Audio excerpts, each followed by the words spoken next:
What's going on, your girl Lala? Ava J, what's happening? Michael Farmer, I got to send you this invite. How you do this stupid thing?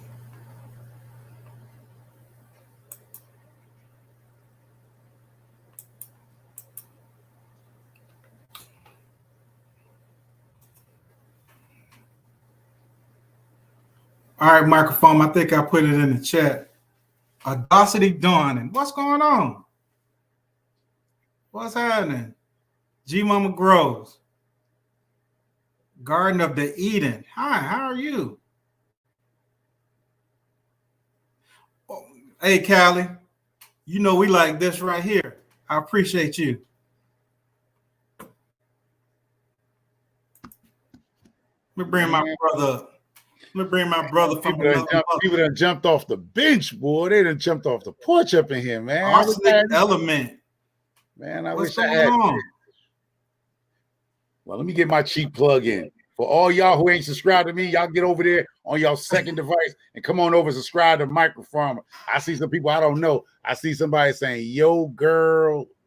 What is your girl Lala? Yeah, your girl Lala. Y'all need to get over there. Lala. God of the Eden. Y'all need to get up over here, y'all. I'm good. Yeah, I gotta do my cheap plug. Ava J, Arsenic Element, you know what I mean? Gotta throw my cheap plug in it, y'all. Yeah. So I want to see what people got going on in their garden. Janice W. What's going on, Janice? I want to see what we got going on in these gardens right now. I know everybody's prepping for spring. And we trying to see what I want to know what folk got going on. But I want to know, I'm gonna be nosy. Yeah, because Callie Pooh Bear, you know, I see her, she getting her grow on already. Callie trying to get 100 chickens. Oh yeah, Andale is at 969 subscribers. So if you hadn't subscribed to Andale, y'all give Andale a shout out, man. Go check her out. She's always moderating everybody's channels. She's very involved in the community, and she's great. She comes on every Tuesday at 11 for 30 minutes, and she's great. I think she's in North Carolina. Yeah. Your girl Lala says she in South Florida. All right, all right. If I was in Florida, boy, I'd be growing all kind of guavas and mangoes. Boy, it'd be over. They don't use they grow zone to their full potential. That's what you're saying. Man, my house, boy, it'd be over with. So Ava J says she just planted 2 apple trees. That's cool, Ava J. So where are you at? What zone and state are you in, Ava? Hey, Tammy. And Tammy is a good supporter. G Mama Grow, y'all come on now. Yes, Audacity done, and I appreciate it. Janice W. Hey, Jay, you in Georgia? Oh, shucks, I'm in Georgia. Oh, I'm in Metro, the Metro A. Which can be about 5 counties. She might be in southern. She might, you know how y'all northern Georgia people might know each other. She probably in the southern part of Georgia. She probably down there where I'm at. She probably down there where my house is at. She probably in southern Georgia. She probably down there on southern Georgia. Yeah, your girl Lala said her mango trees is blooming now. Oh, wow. Let me tell you something. I'm 100% jealous of you. I'm jealous.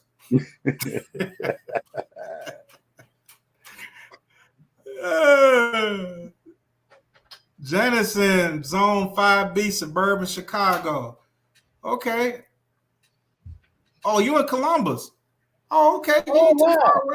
That's a little south of me, but yeah. That's not too far from where I'm at. I'm in Lumpkin. My home is in Lumpkin, Georgia, which is on right there on Columbus Highway, right coming down, going to Albany and Dawson.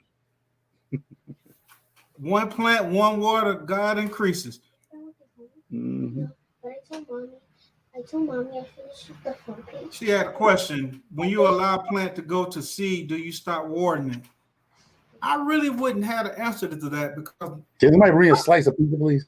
I normally, I'm trying to eat whatever it is that's going to seed. So I normally break that part off and try to harvest it. So I'm not 100% sure about that. It Where you snowed at? yesterday. Oh, she must be in Oregon. No, she's in Chicago. Janice W. Close enough. Oh Lord, snow. But it's gonna drop into the 20s in Georgia here this weekend. At least where I'm at. Audacity Dawn said we still have freezing weather, nothing in the ground yet. I understand that. Are you growing anything indoors? Hey, Creative Girl Homestead. Hey, Creative Girl Homestead, what's happening? Hey, if you guys haven't checked each other's channel out, please do that. Please, you get a chance. Go into 7B Memphis, weather all over the place. Listen here, Garden of the Eden. I promise you, I got some stuff going to seed and Bolton, my collard greens. I just went out there today and seen my daggone white karabi is going to seed. It's crazy because we don't have warm weather, cold weather, warm weather, cold weather. My broccoli Romanesco was going to seed. I cut that joker down yesterday. I was like, I don't care. We finna eat this. I cut them up and put them in a pan with some butter and seasoned the crap out of it. It was good. I was mad, man, because it took so long for that stupid thing to grow. But I'll start a little bit earlier next year when I try to grow it. Wow. You in Memphis, man? Send me some of that barbecue. Garden of the Eden. So this is my way of calling myself getting healthy, y'all. I'm gonna just let y'all know off the bat. So you heard it from Micro Farmer first. So all y'all here, I try to get my vegetables in at the same time I get the pizza in. I hear you. So if you try to get healthy, I try to eat healthy. I try to get my vegetables in at the same time. I got some olives, some tomatoes, some onions, some bell peppers, and I got some meat on it and some bread. So y'all just know it's a well-balanced meal here. That's right. Y'all hit the like button. Garden, you in Louisiana, gumbo girl. Give me some gumbo. I had a friend that lived in Lake Charles. Their dad would come down every year around October, November-ish, and he would make 2 big pots of gumbo. Man, tear that stuff up and I freeze the rest. Dr. Dunn said we're focusing on setting up a hoop house to help extend the growth season. Only thing right now is sweet potatoes. My grow off red Empress cap. Okay, red Empress cap. We ain't seen nothing. I ain't seen no Red Express cabbage. You must be on that. You must be on that Equal Neighbors team.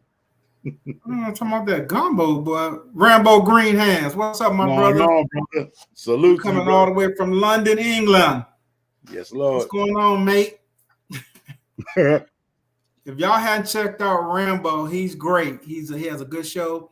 I think Rambo goes on Thursdays? Rambo goes on Thursdays.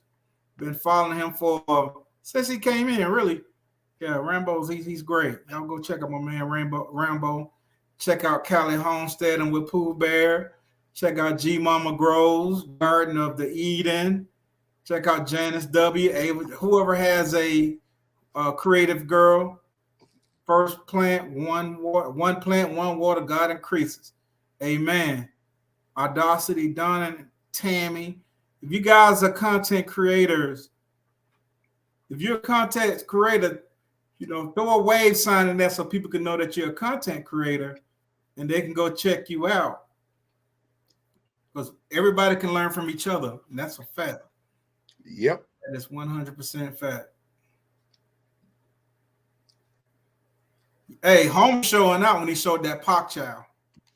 Oh, yeah. She didn't see it. She didn't see that Pak Choi. Who better stop playing? But that she been is on another level. I just saw Pooh Bear make I was watching it before you came on. I was watching her big probably look like she's doing some type of I'm gonna say some crab linguine or some type of seafood linguine or something like that. What was it? Because I didn't finish watching the video, so I know you was doing something. Hey, Darnell, just talking. Welcome. Pooh Bear, I mean, I didn't get to see your finish up scene because he went live. So I was watching you cooking up some look like a seafood linguine or something, I believe. What was that? It looked scrumptious too. All that cream in there, boy. Woo! Okay, I'm writing down some of these names. Darnell just talking. What's going on? Yes, Darnell just. If I'd have ate some of Callie Pooh Bear meal that she cooked the other day, I couldn't stay. I'm lactose intolerant, so the wife I'd have been down here in the office sleeping. If you're a content creator, throw a wave sign or something up the window. Hey, Bobby, what's going on, Bobby Wilson? Always supportive of my channel. I really appreciate that. Up in New York. Ooh, no. Yeah, I wish spring would come too. I'm down here in the South, and it's going to be cold this weekend. People don't think it get cold in Atlanta until they move here. All right, Darnell, you up in New York State or you New York City?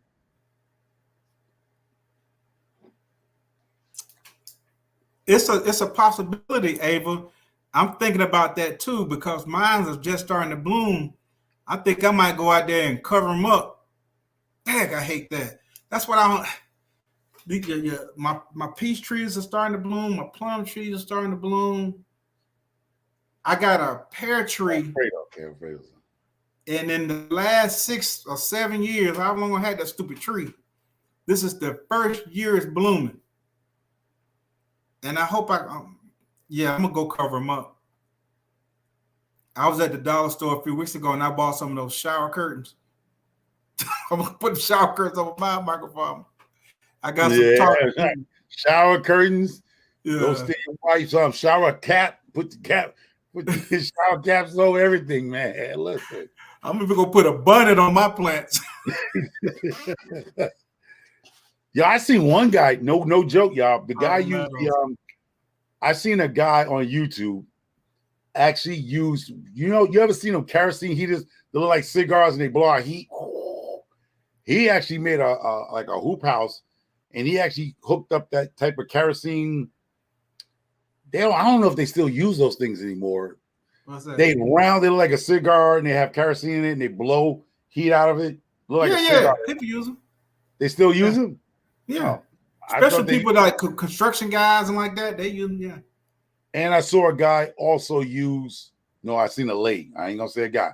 A lady used a patio heater, the ones that you hook up the propane tank to. They sell them for like $99 at Home Depot. Yeah, I know exactly what you're talking. Yeah, they put that in their greenhouse. So if you have take a chance. I don't know.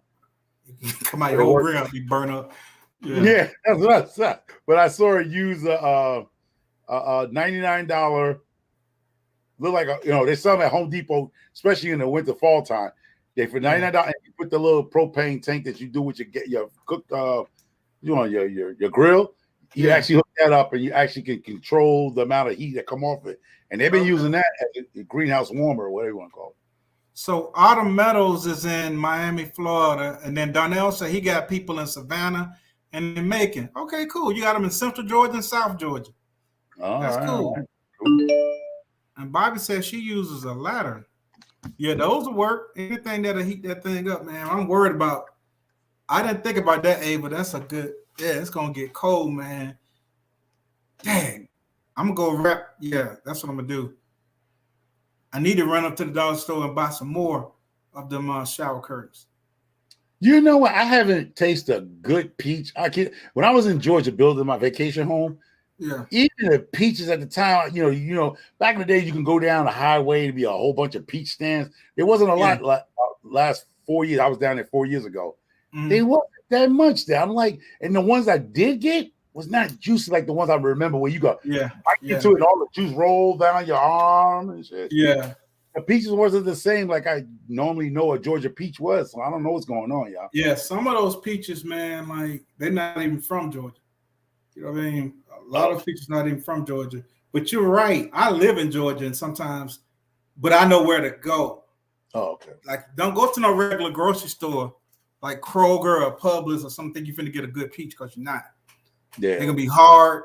See, I remember when I Columbus Highway, when you driving from Columbus, Georgia, all the way to Aubrey, Georgia, that road used to have a whole bunch of people selling pecans, whatever you say. Mhm. There used to be collard greens out there. They used to have Yep. stands right out in front of the fields.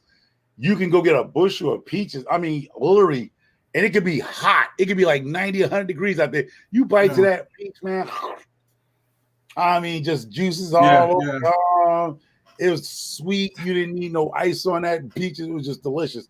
I was down there, man. I was like, what the who? Yeah, it's hard to find. Ava don't got me sitting here thinking now, man. Oh, shoot. Hey, Nikki. What's going on, girl? You know, love you. We love you, girl. Hey, Nick. What's going on, baby girl? That's my sister right there, the everyday life of OCD's chick. Yeah. Find something you love and have fun doing it. Yes, Lord. I do. Yeah. Glad to see you, Nick. So glad to see you, Nikki. It's pouring down raining right now, man. I'm worried now. She done got me. I didn't even think about everything's blooming. My plum trees is blooming. My peach trees is blooming. One of my pear trees, and I got another pear and apple tree. They're not blooming. But I got to go out there and cover some of this stuff up, man, because last year I had blooms and it got cold like this, and it did fall off. Hey, Dawn Lee, welcome. And I'm gonna put my cheap plug in every time I need y'all to go subscribe to my channel. Go subscribe to his channel. If you give a chance, need all the help I can get. Shoot! Oh man, he brought my virtual background out so y'all can see this book. Oh man, he finally brought my book. That's what I'm talking about.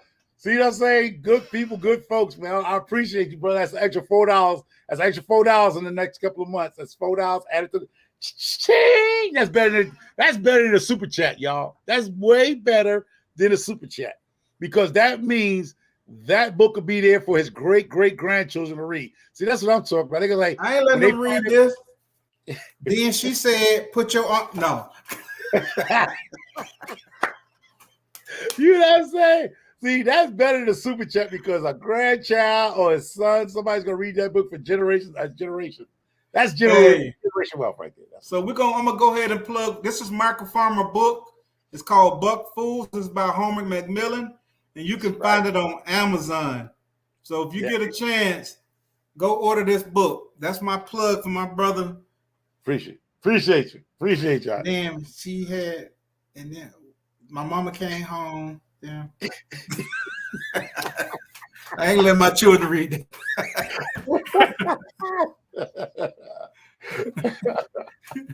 Okay, we got hoeing and sowing gardens. What's going on, hoeing and sowing? Oh, shit. I thought you talking about my book was talking about hoeing and sowing. No, man. When you said your kids, you won't let your kids read, I say, my book ain't about no hoeing and sowing. Yeah. Oh, that's a channel up here. Hey, hoeing and sowing. Okay, Creative Girl said, don't let the plastic touch your plants when you cover them. Okay, I got to get it figured out. Like, I just planted all of my new trees that I just bought. Everything is planted except for the muscadine. I got to go get some cement for those. I got to check out this channel. Hey, Britton Farms Homestead. Britton Farm Homestead, welcome. I'm going to use your okra seeds again this year to see the production of it. I mean, last year I got some nice ones out of it, but I think I didn't have them in the right placement. But this year I'm going to put them in the right placement, and I want to see them baby pop off. She sent me some burgundy. They're from Georgia now. If nobody knows, Britton Farm Homestead is from Georgia. They're from Georgia too. Okay. And they sent me some okra seeds. Yes. I got another Georgia person in here. This is my other sister now. Frugal Nurse Homestead. You guys haven't checked out Frugal Nurse Homestead? No, I gotta put it down. Let me put it down. If y'all ain't checked out Frugal Nurse Homestead, y'all tripping.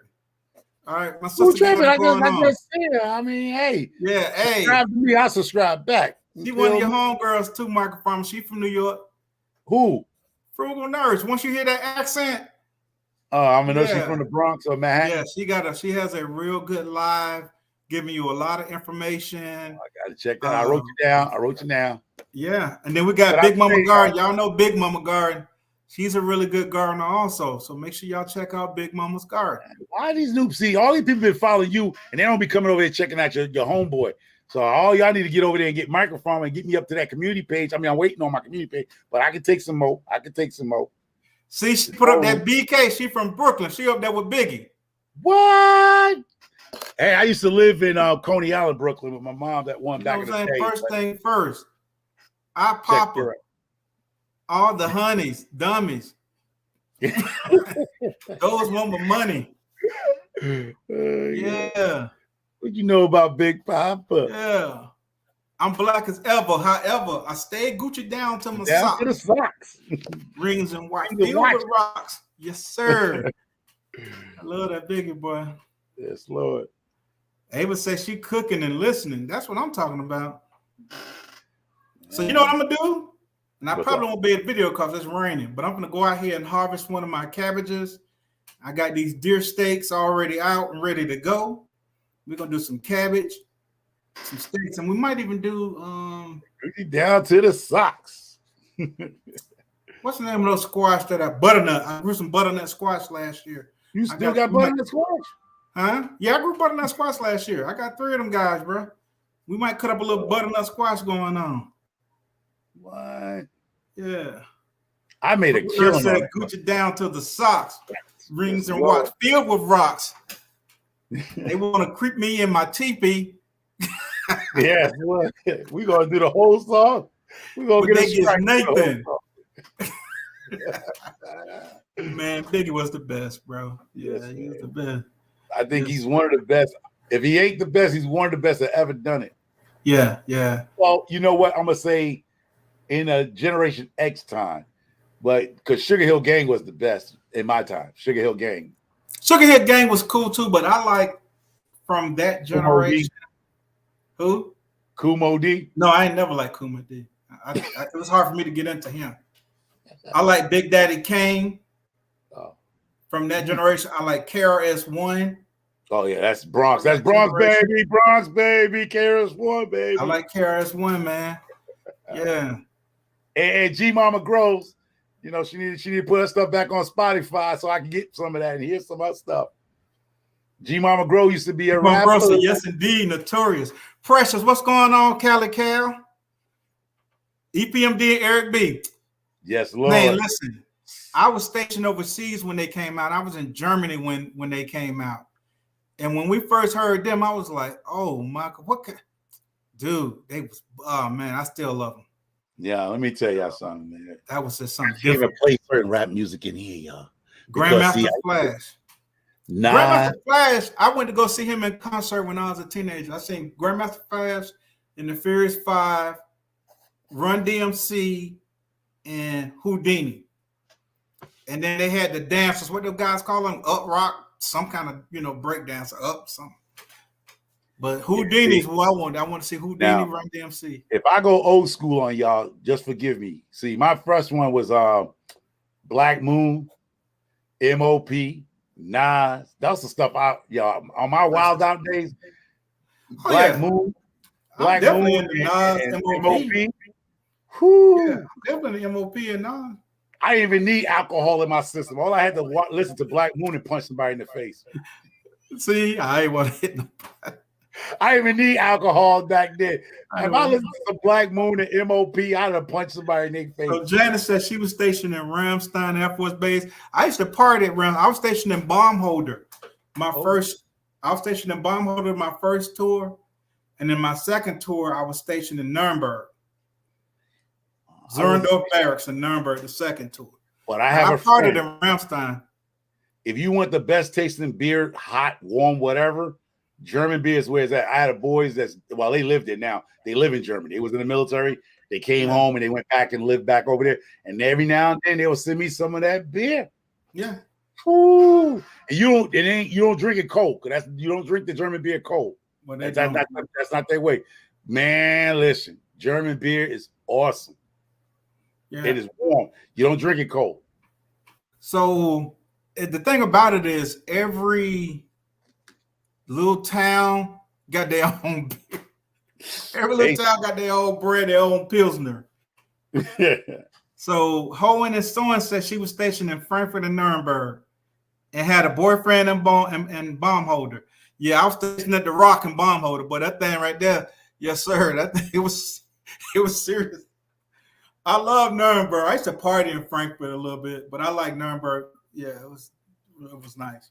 I like Nuremberg because I could shoot down to Munich. I can shoot up to Berlin. Czechoslovakia was right there. Everything was, driving distance. Stuttgart, all that. Heidelberg. Okay, LP. What kind of seeds are those? Is that a flower? I'm not sure. I'm not good with flowers as far as their names. Yep. Yes, he was in Frankfurt. Man, Frankfurt was a party town, man. Nuremberg, all of them really, except for Baumholder.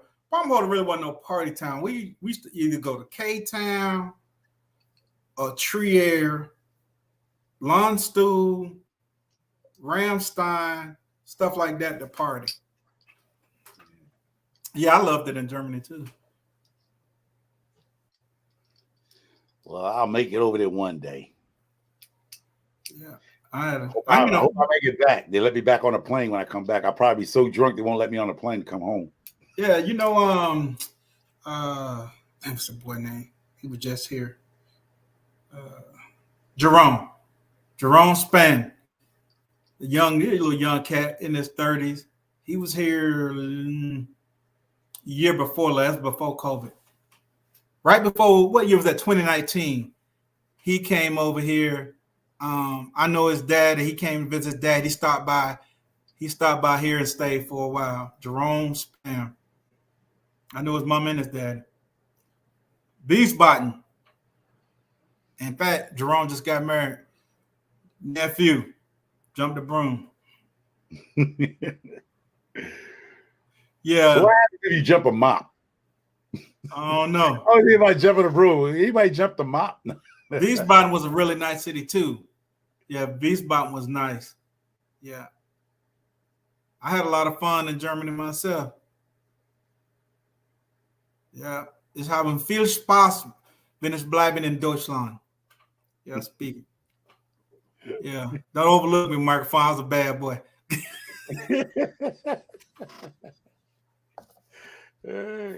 Yeah, I wasn't one of them ones that knew how to just say, "Ein Bier bitte."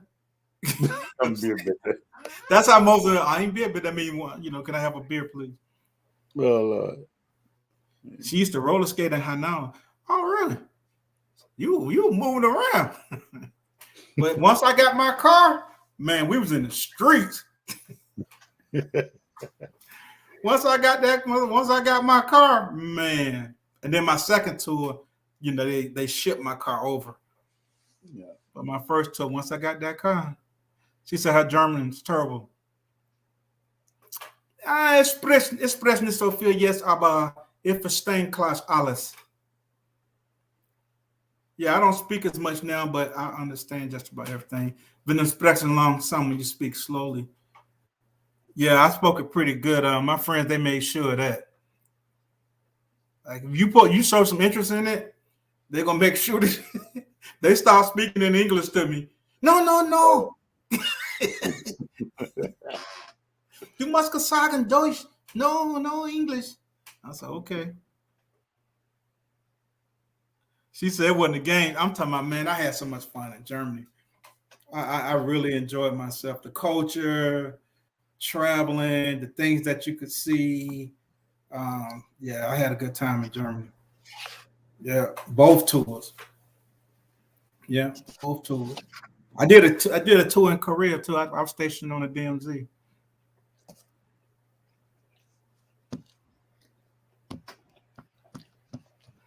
Your old high school sweetheart was stationed in Germany. I can only imagine how much fun he had creating a girl. I can tell you right now, he had a blast. Now, see, y'all going down that rabbit hole right now. I'm gonna tell you. Okay, I live in Atlanta, right? So don't go down that rabbit hole. Just go on next. Don't go down that rabbit. She said her high school sweetheart. If you married, engaged, or got a boyfriend, do not move to Atlanta. I don't know what's going on. I don't see this so many times, boy. Good God, they moved down here, boy. These dudes lose their mind in Atlanta for some odd. Well, so don't. Yeah, let's not go down those rabbit holes. oh, y'all, you like Korean food? That's what I was trying to tell Michael Farmer. I used to eat that yakamandu, the little egg rolls. Yakamandoodle. Yeah, that I just yakamandu. can't get over the name Yakamandoodle. Bruh. Hold on for a second, y'all. I got a phone call coming in. Yeah, certain names, just make you all just like chitlins. You know what I mean? Like, don't certain names of food just make you don't want to try it just off the name? Like spam. I don't even want to try spam. Just the name and the abbreviation what spam stands for. You know what I mean? It's just like, potted meat. It's just like you just don't even like try certain foods because just the name of it. I mean, I'm the only one that is like that. Like you hear names of food and you're like, it's okay. Yeah, so that's crazy. Let me hold it down for him here. It seems that way. I'm back. I'm gonna have to do it. I'm gonna have to go like mute again when I go ahead and get these groceries. Head soup. Like I just a picture of a goat with the whole head. I mean, I'm not picturing the fur on it, right? I'm picturing you got the teeth, the eyes of the goat in the head, and you just put in a bucket of water with some root vegetables and salt and pepper. And I'm just thinking of when you go ahead and pick up, I'm getting a tooth or something from the goat and chew on it and break my teeth off. I just, certain names of food don't want me to eat. I just ain't gonna try it just off the name of rip. I'm not the only one, am I? The only one that won't. Family Farm. Yeah, I know you like that. Yeah, them dogs. How about them dogs? Yeah. Creative Girl says she lived in Atlanta for 16 years. Or did I see that right? So you already know. Man, I don't see this so many times where they come down here and bring their husband down here. This is not the place to do that. I don't know, bro. Mark Farmer. I tell you what, don't bring Mark Farmer down here to live. Oh, I've been down there. Got a house in Georgia. I know you've been down there. I ain't got nothing on. Hey, listen. Atlanta might be nice because they got some money on them, but you want some real Georgia girls, I can go to the South. Now, first thing about them Southern girls, some of them, not all of them. Okay, once again, not all my opinion. If they keep their mouth closed, oh my God, you got your winner. But some over their mouth, they be on tang, wang, wang, wang, wang. I'm like, oh shit. So you down there where your house at? You down in the bottom of Georgia? Yeah. You might as well be Florida. Because like, long as they keep their mouth closed, you all good. They open their mouth. Yes, it was crazy. Was single there and left single. Yeah, Atlanta different. Yeah. If you from here, I'm from here, so I don't care. Used to it. But folk come down here used to it. Boy, I was down there with my oldest son, right? Mm-hmm. We went to a J.C. Penney's. The mall was hot as hell out there. And we was looking at the young girl. We was like, yeah, we about to head back to New York. The young girl, fine. She was like, y'all got room for me? She wanted to leave certain towns. Like, people want to get out of those towns. And I was like, well, I can't bring this girl back up to New York with me. But the girl was dead. No. She wasn't young. She was age, goddamn it. But I was like, we ain't got no room for you. Yeah. But that girl was dead serious. She did not want to be in that small town. She was ready to be on the first thing smoking out of there if somebody would give her a spot. Right. Not, it was that crazy. And she was a beautiful red bone. But yeah, some people have never left their towns. In certain little small towns, they're ready to get up out of it, but they don't have no way of getting out of there. Mm-hmm. You can see the most finest and beautiful sisters in the southern Georgia, in these small towns. I'm not talking about the city parts. I'm talking about these small towns that got like maybe 15 to 2,000, residents. There's some beautiful sisters down there. I mean, awesome. But like I said, due to situations in life, they there. Oh, and that's sewing. I was in Germany in the 80s and 90s too. I was there. We was there around the same time. Y'all probably know each other. Y'all see each other. I don't know, man. Germany, there's a lot of Americans there. Could be, but it's a lot of people there.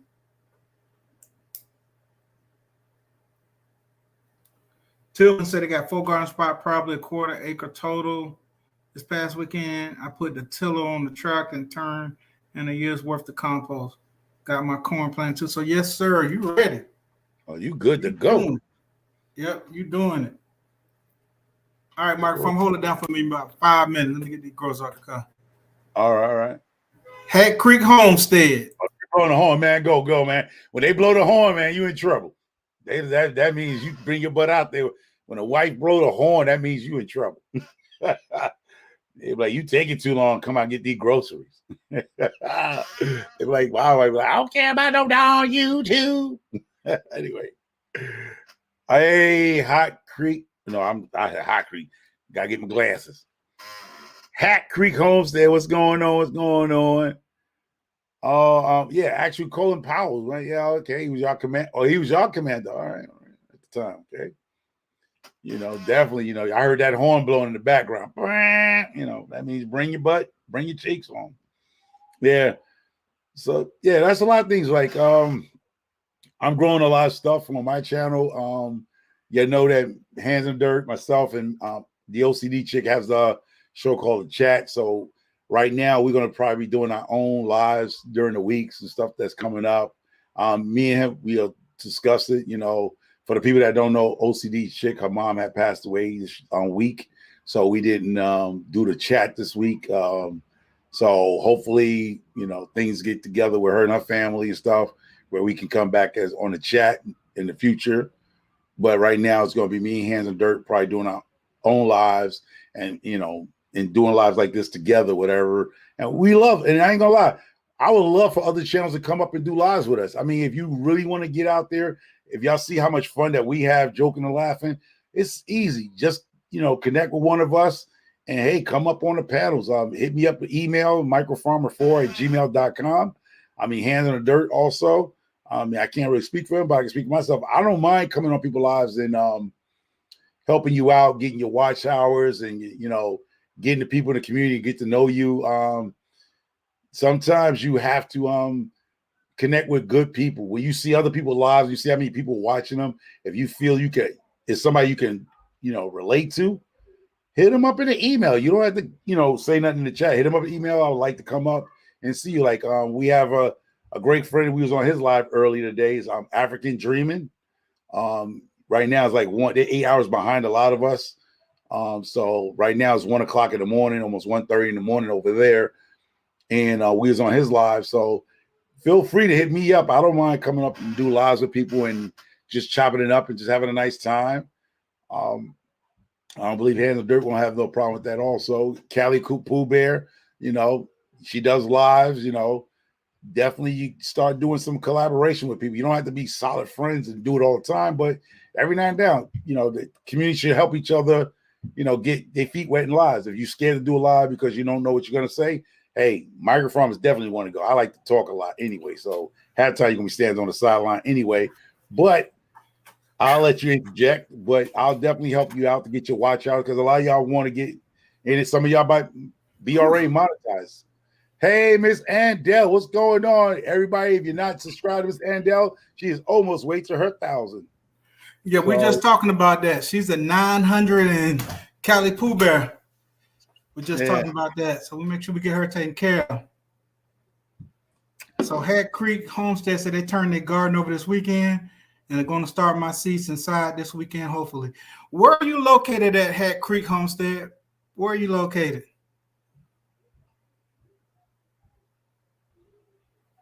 I was on Andell's live this morning. Like I said, she goes on every Tuesday at 11 o'clock. Yeah. And she's really close to her 1,000. So go check her out. You like what you see? Subscribe. And I guarantee you're going to like what you see. Because they have a nice garden, a garden of plenty.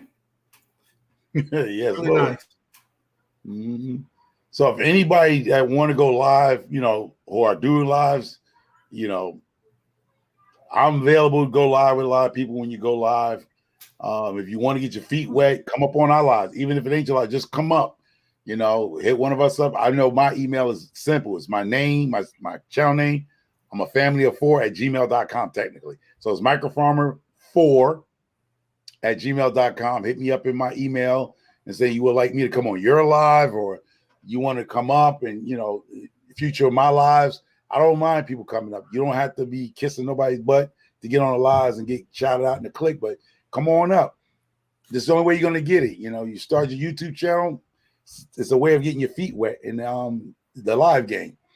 So sometimes, North Central Arkansas near the Missouri line, 6A. Okay, that's cool. That's cool.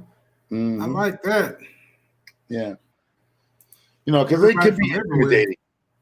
It could be intimidating. A lot of people don't feel comfortable going live. Doesn't matter what you look like. That's the one thing. Nobody cares what you look like if they're really interested in learning how to learn to do things. Cooking, knitting, crocheting, growing vegetables, raising animals. Only what they call the people hands of dirt. They call it the people that worry about your looks. That's not the people you want anyway. You know what I mean? Oh, materialistic, superficial. Yeah, superficial people, you're here to learn something from somebody. You're going to see a lot from my garden. If you haven't subscribed to my channel, once again, cheap plug.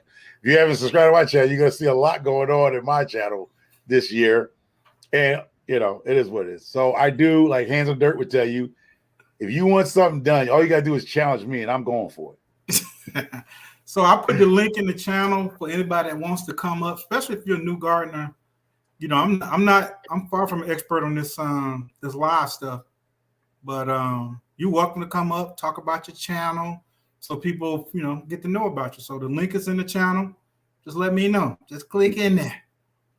Yeah, just come on up. Miss Andel, so she got to put her lipstick on first, man.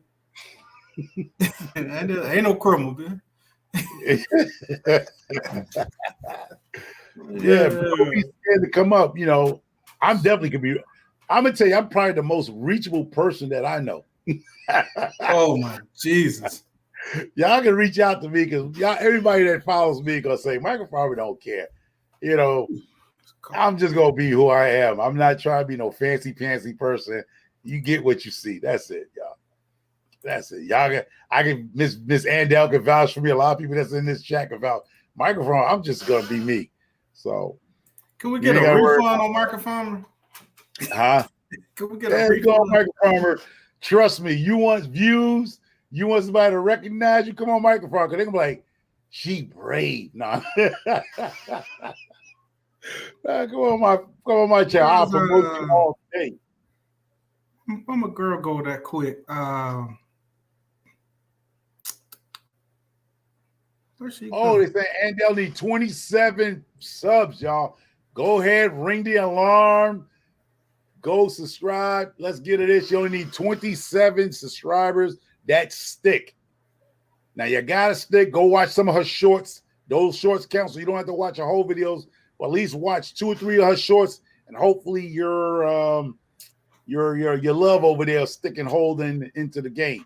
So technically, I know a lot of people don't want to waste time looking at 15-minute videos, but that's why a lot of people are now putting shorts in their video play, so it's easy for you to stay stuck to them, okay, or connect to them the way they call it. So hoeing and sowing, gardening, the only scheduled time that I have is the time that me, Michael Farmer, and the OC Diz chick, we got a show called The Chat that we do 3 Saturdays out of the month. That's at 7 o'clock on Saturdays.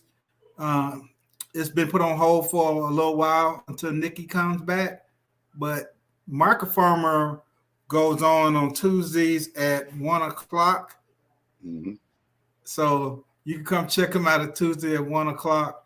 Me, I just pop up here and there. I don't have any scheduled like times and stuff like that. If I get the itch and I want to talk about something, I just pop up. Yeah, I come on at 1 o'clock due to the fact is I'm paying homage to I'm gonna say, for my opinion, a great YouTuber. A lot of y'all might know him. He passed away earlier this year. Was Grandpa Prepper, Urban Grandpa Prepper, and he normally would come on Tuesdays at 2 o'clock, letting us be aware of things which is happening now. He used to warn us about the stuff that's happening right now, and he was on the New Year's Eve live that me and Crazy Ed did, and everybody was saying hello to him. And this is what I'm saying: life is so short. And the next morning, God called him home. And it was like, wow, like that was devastating to me because I think Hands of Dirt was on his live and they said hello to him. Yeah, I was on his last live. And New Year's Day, the next day, New Year's Day, the Lord upstairs called him home.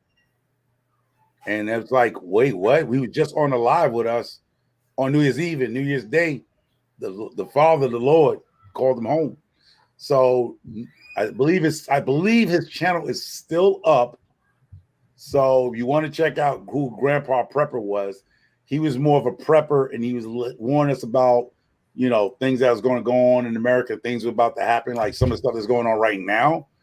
And it's funny, and he passed away early this year. So since I didn't go on at 2:00, I went on at 1:00 on Tuesday, and paying homage to him. Every time you're gonna hear me at 1 on my channel on that day, I'll say, I'm paying homage, and we can take a break and just have him in our thoughts and prayers every now and then. Grandpa Prepper. He was a big part of this community that we in. So, yeah. Well, Yeah. Anybody else getting this? Hey, Spring Meadow Farms and Gardening. Anybody else get some of this crazy weather that's coming up this weekend? In Georgia, we're going to drop down to the 20s this weekend. You ain't preaching, but you're preaching to the choir when you talk about the 20s, man. We still in the 20s. We go up 50, 60, and 80, and back. I ain't talking about y'all people who live in Alaska and Canada. I'm not talking about y'all. Today is high winds. Like it was 45 degrees. No, it went up to 51 degrees today, right? But the problem with the wind came from Canada. We have high winds here at 51 degrees, but the wind is ridiculous out there. Only thing I want from Canada is Canada Dry. Ginger ale. Well, I'll take a ginger ale, Canada Dry ginger, and a bison burger. They make now. I will go hunting there if I had the opportunity to do that. Now, I love to hunt. I would love to do that. That would be so much fun. Oh my! Look who we got in here. Hi. Can you hear me okay? Yes, We ma'am. hear you loud and clear. That's awesome. I just wanted to pop up for a second and say thank you. Two of my favorite people in the gardening world. Thank you so much. Appreciate it. That was very sweet. 27 people away, Miss Ann. I know. It's okay. Hey, Micro, I see you've gotten over 500 too. Yeah, I'm trying to do my work. I'm trying to do my homework. I'm trying to do it. But now, I got my TLC on now. I got my TLC. I ain't too proud to beg. So every time I hear that song in my head, I'm starting to put in cheap plugs any which way I can get it. There you go. There you go. Have you gotten your community page yet? Nah, I heard it got to be a week. You got to have a week. It does. So I checked it like every hour of every day till I got mine. So I'm hoping by Saturday I should have it if they allow me to have it, Yeah. So YouTube been doing me 30 because I think a lot of y'all might know us. At one point when I was looking at my analytics for the top, April will be 1 year that I came back as microfarmer, right? So far I had 919, love people, right? Yeah. But I lost like 456 people. And I'm like, wow, like, how do you do this? Like, yeah, we all have. We all have.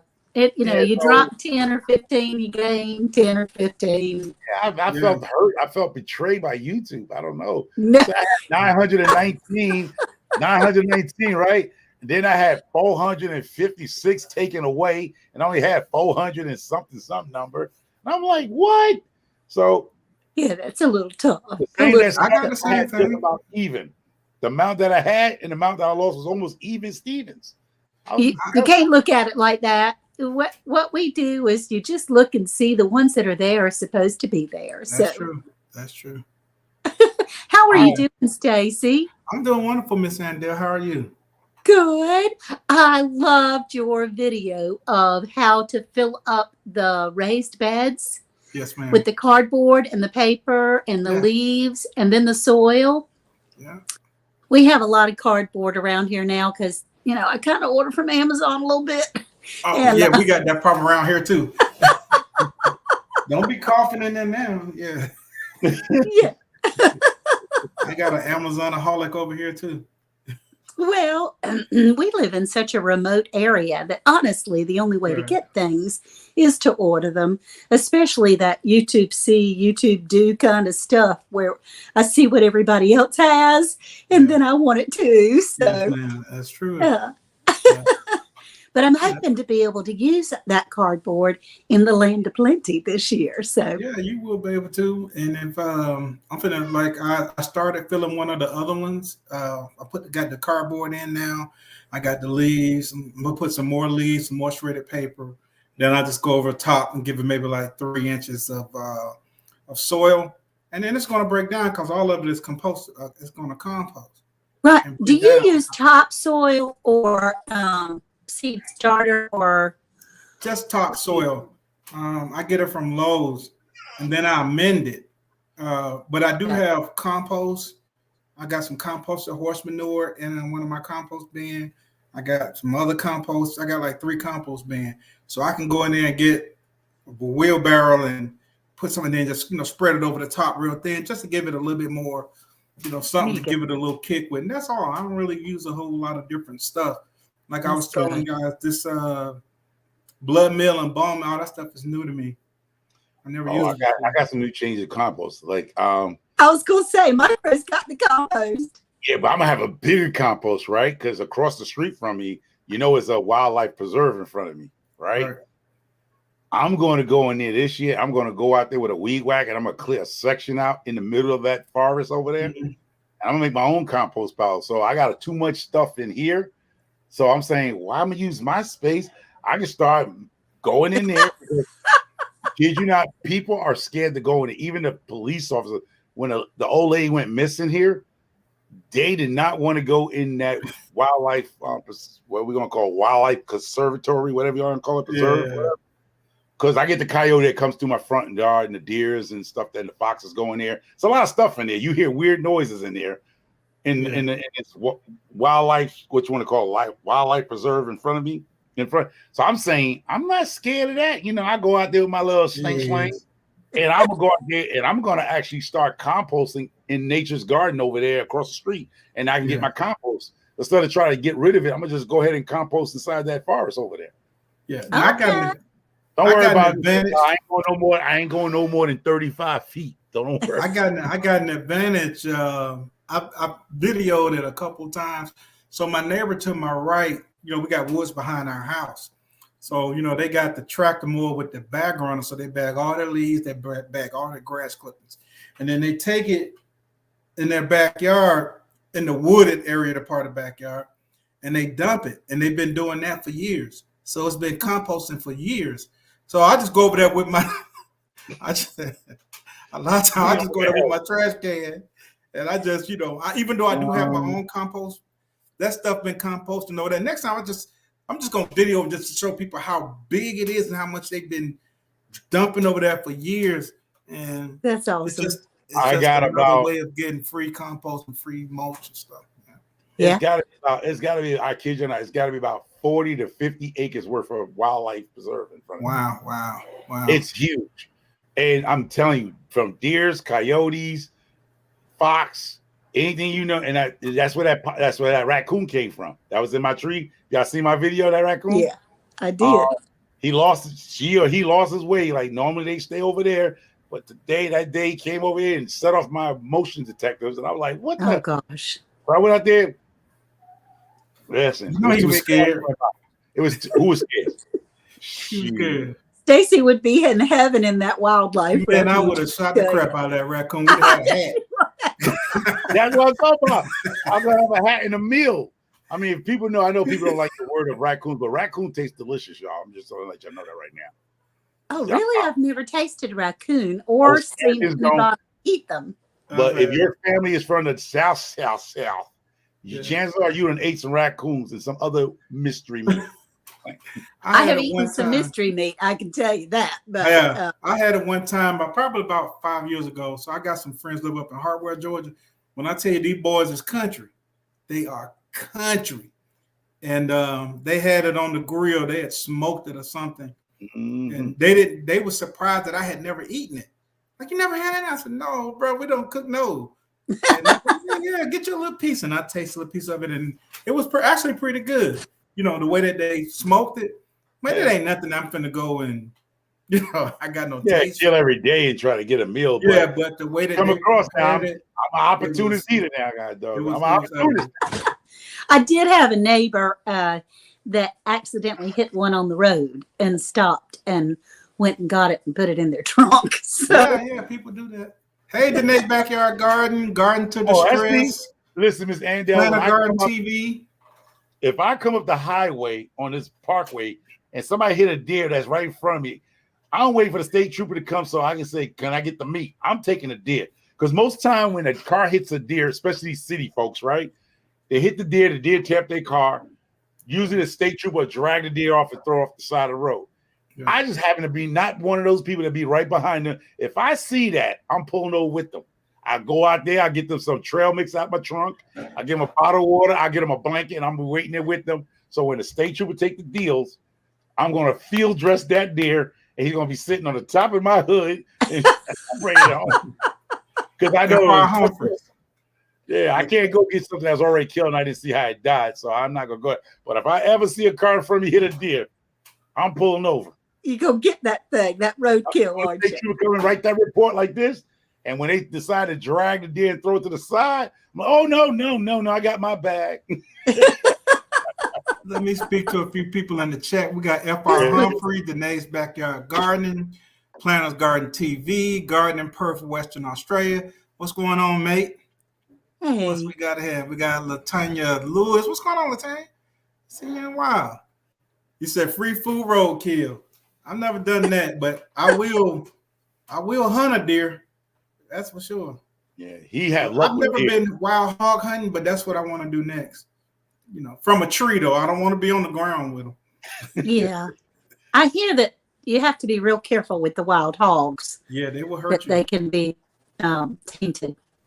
I mean, them boys up there, they don't hunt them, they trap them. Yeah. They trap them in a cage. In a cage, yeah. And then they feed them. I forgot what they was telling them. They feed them for so long, and then they dispatch them. Yeah, because they was on the grill too. I'm talking about stretched out like this. Oh gosh. Well, I'm not going to stay, y'all. I just wanted to come up and say thank you so much. You're so sweet. I'm gonna be pushing for that 27. I don't know what you're gonna be tonight, but I don't know. Yeah, I think a lot of us need to go ahead and do this and push you over because you now you should be at 20 now, since all these new people that's on Hands in the Dirt channel. Because I don't even know half these people on Hands in the Dirt. Y'all need to come over to Microfarm and Miss Andel stop playing. What's going on, October Opal? What's happening? I ain't never heard of October Opal. Come on over to Adventurous Mercantile. October Opal's been in the chat, so anyway. Veterans, y'all need to get over here with Microfarm. I need to get where I need to be. There you go. Thank you, Miss Andel, for coming up. I appreciate it. Yes, thank you guys so much. I really wanted to come up and say thank you and visit for a minute. And I'm gonna go to my other community tonight because I know it's gonna be a fight tonight. So I'm gonna put my other community. I'm gonna tell them, listen, y'all gotta do Microfarm a favor because I've been trying to change my name in the other community, but they won't allow me to because I went over as Microfarm. But if you hear somebody say Muddy, that's me. Oh yeah, I remember you was Muddy on my other community, but everybody now know me by Microfarm, and they be like, I just can't stop Microfarm, so I'm a brand that matter of fact, I might copyright it. You're a brand, that's right. Yeah. Okay, y'all take care. All right, I'll talk to you soon. See you around. Yes, ma'am. Bye-bye. All right, bye. Yeah, that's just, I'm gonna tell you, kids, it's like a kid, you get the name Pumpkin, that nickname Pumpkin or something. Nobody better not call me Pumpkin. You be having them nicknames that you can't get rid of.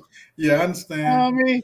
And Microfarm is like one of those things. I don't care where I go, they're not going to call me by the name I want them to call me. They're going to call me Micro. When Microfarmer has nothing to do, nothing. The other channel has nothing to do with farming, y'all.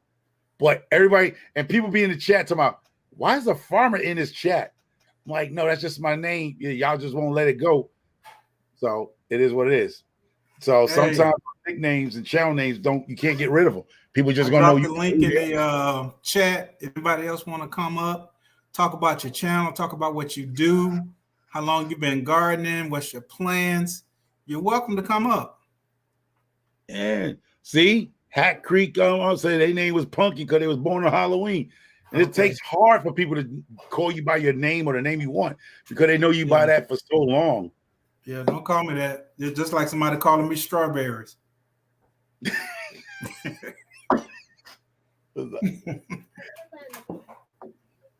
Let me tell y'all people something. Don't ever buy your kids uneven bars because they in gymnastics. Because now they're gonna be over here on uneven bars. They scare me to death because of the fireplace to my right. And I'll be scared when they be flipping on these uneven bars. They think they Serena Williams of the gymnastic crew. And I'm just scared that, I'm gonna have to go ahead and find something to put over the harp of the fireplace because it's made out of brick. Because they be doing a flippity flip on these uneven bars that I bring in the house because they'd be back out there in the summertime outside. But I thought bringing the uneven bars inside will ease my mind a little bit, but it's worrying me to death when they do these flips things on these uneven bars that's in this room here. And I can do my new trick. Yeah, and she always doing new tricks. So you're gonna see me, you're gonna say, I know microphone. I'll be over there crying. My daughter doing gymnastics on the Olympic team 4 years from now, 5 years from now, doing gymnastics like Simone, that lady, that girl. Look. Imagine having twins up there doing gymnastics and it'd be like the Serena Williams of tennis. Yes. You want to see my new move? Well, all right, let me see a new move. I gotta see a new move. That scares me to death.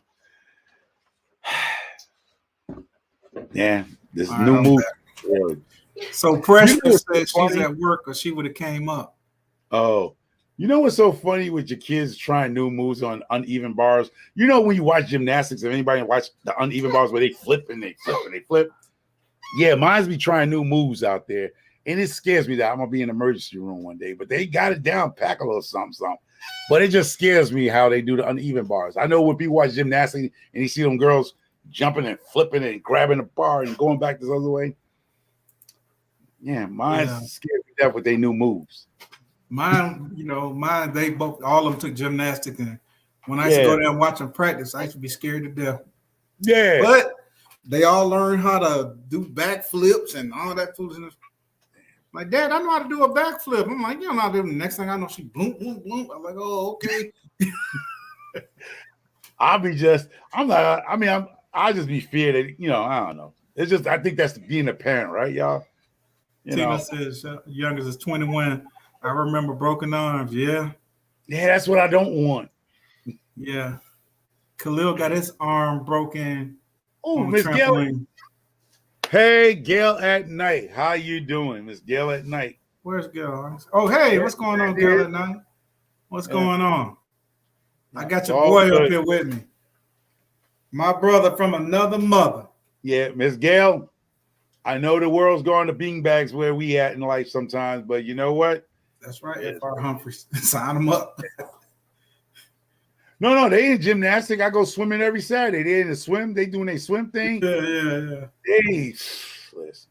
Yeah. What's that thing that Will Smith just did with Serena Williams and them? That's them. I'm hoping. I don't know that show with Serena movie. Williams.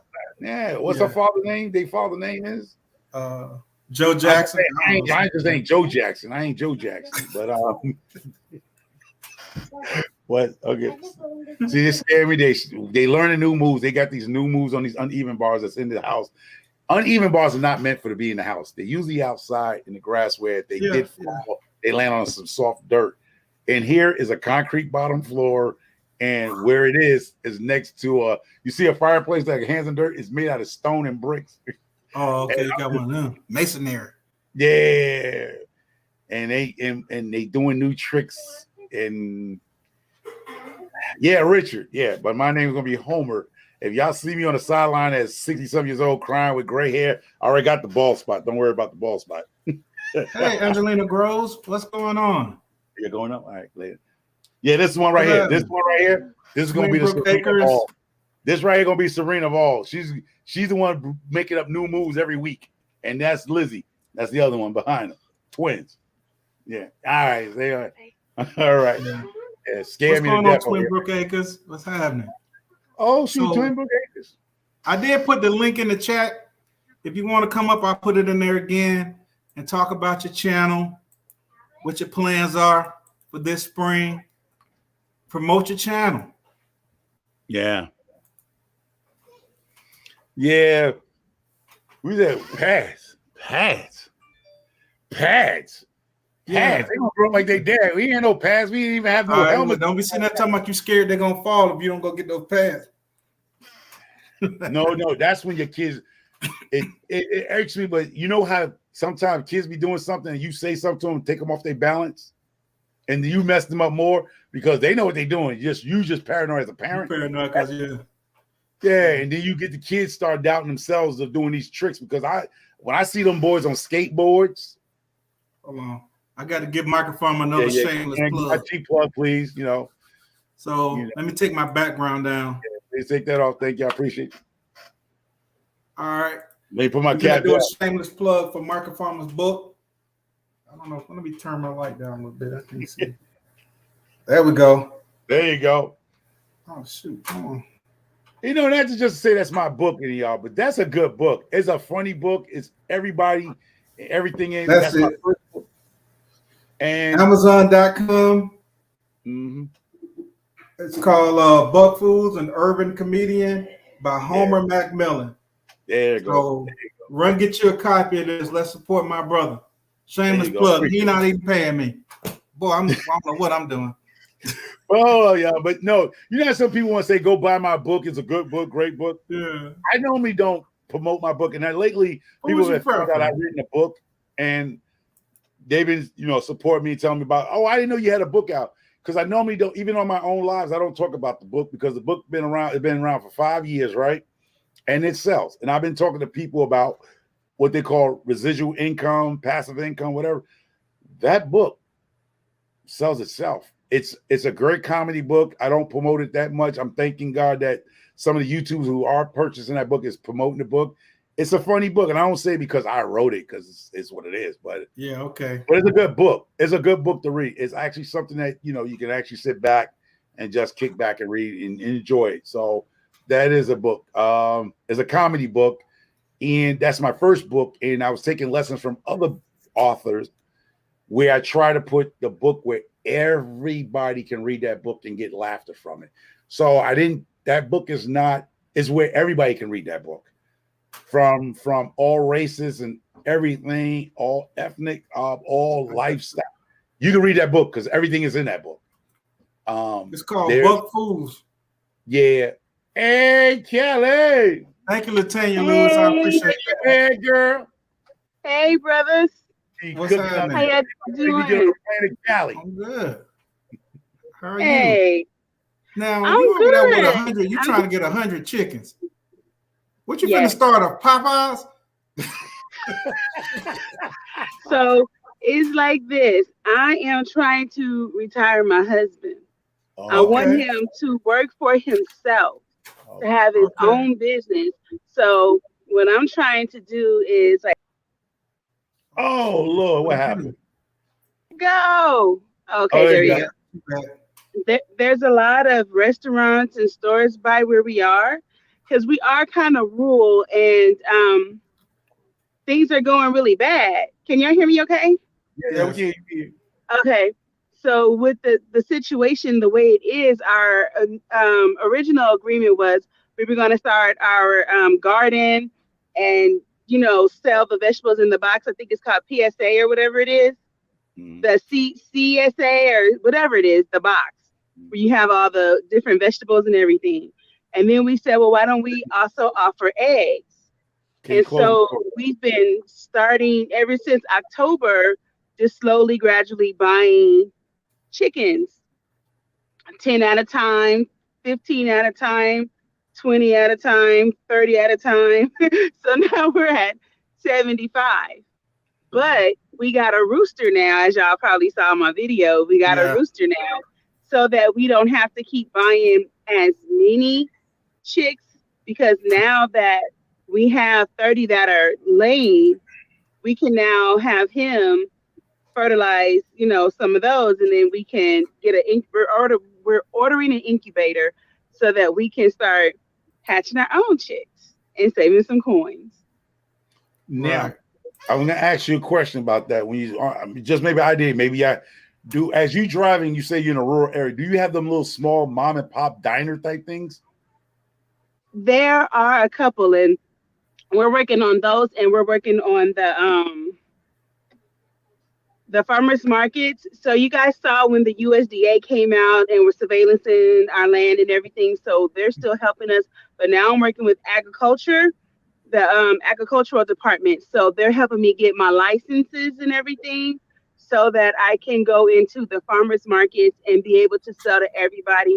And we're about to order 80 meat birds so that we can start to process those and sell them, because things are going to get crazy. I don't even know if we're going to really sell them this first batch of meat birds, because with things being as crazy as they are, by the time we get them, because I'm ordering them from Tractor Supply, they have, you can get 80 for $139. And so the Cornish cross, and so I'm thinking we might just hold off on this first 80, because if things get really bad, I want to be able to have something to help my families and my neighbors and stuff, and even to help my church, my new church's food pantry, because they have a food pantry. But then I'm going to order another 80, and then those we'll be able to, you know, sell and make a profit off of. But my goal is to get our farm up and running, and that be what Earl does, so that he can, you know, handle his own stuff. Like right now, we live where we live in San Bernardino County, and he works in Ontario. I've been there.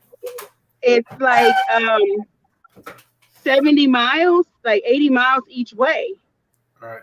So that's 4 times a day I'm making that drive, plus going to work and everything. So it's like, and I work in LA. So with gas being what it is, I need you to let FedEx go. Come be the king of your castle, work your land, make your money, and I'll be the one going out doing what I got to do. And we just tag team it and homeschool our kids, and, you know, let that other stuff go. We're going to still have health insurance regardless. That's what I was going to ask you. Like, since you know, the FDA, I mean, the USDA and all that, once you get your license going, now I know you have your skills in cooking, right? What I'm trying to do with one of the places, I might shoot that video with her. It's a family-owned business cafe. So they actually order their own eggs by the dozens, right? But I have eggs. I have extra eggs. So I don't know how to make those muffins. I know you know how to cook. Like, the thing we notice about a lot of these small spot mom and pop stores, like people go eat breakfast, they want something to grab and go. Like you saying, on truckers and stuff.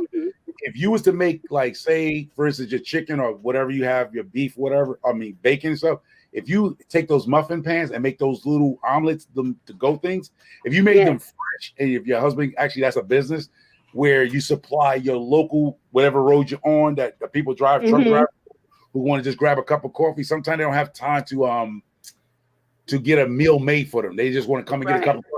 But they can grab that muffin, that what they call that egg muffin like thing. It's eggs, the egg muffin, bell peppers, onions, and meat, ham inside of it, and it's just to go. So the person can just grab it, slap, give them a bagel or a roll with it, and they out the door.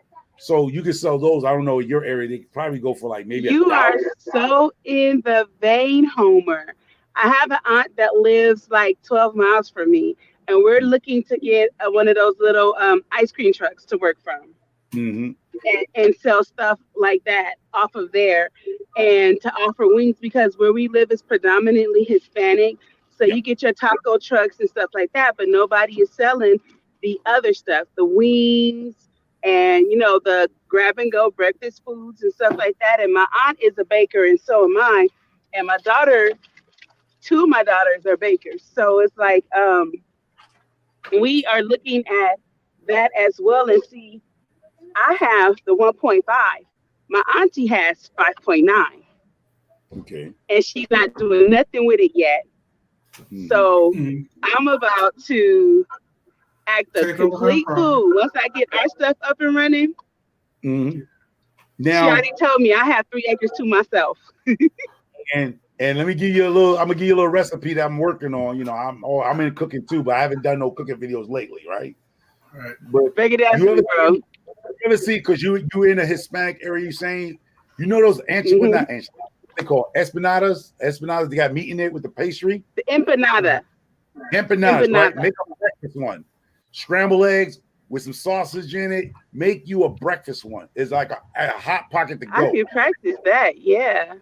So what you do, you scramble the sounds eggs. Like you get enough eggs, scramble the eggs, and make those as a breakfast go. So it's like a hot pocket with either you Yes. put chicken in it, ham in it, beef with eggs, whatever, some mozzarella cheese, and see how that works and try it on your coworkers and get the feedback. Well, you might have enough family that you can try it out, but your family ain't gonna be like, ew. But you can actually start selling your baked goods at your job or your coworkers. Yeah. At least. Yeah. All right, let's shout out a couple people in the chat right quick. Okay. We got JH in here. We have My Granny's Garden, Pure Pondering. We got Princess Leanne's Garden. Just want to shout out you guys and welcome you to the chat. Go ahead, Pooh Bear. Let us know what your plan is. Yeah, go Bougie on. Prepper. So we did the 40 feet already of potatoes, and then I saw that I had left out some potatoes. So I have more potatoes to go in today and drop a whole nother raised bed, a whole nother 20-foot raised bed. And then we have a lot of starts. Let me slide over. The paramedics are coming. We have a lot of starts that we have to put into the ground. But when we had that last snow, and after the snow, we had that wind, a lot of, almost all of my starts, and I have 1372 trays, blue, everything gone. Wow. So today we're starting that all over again.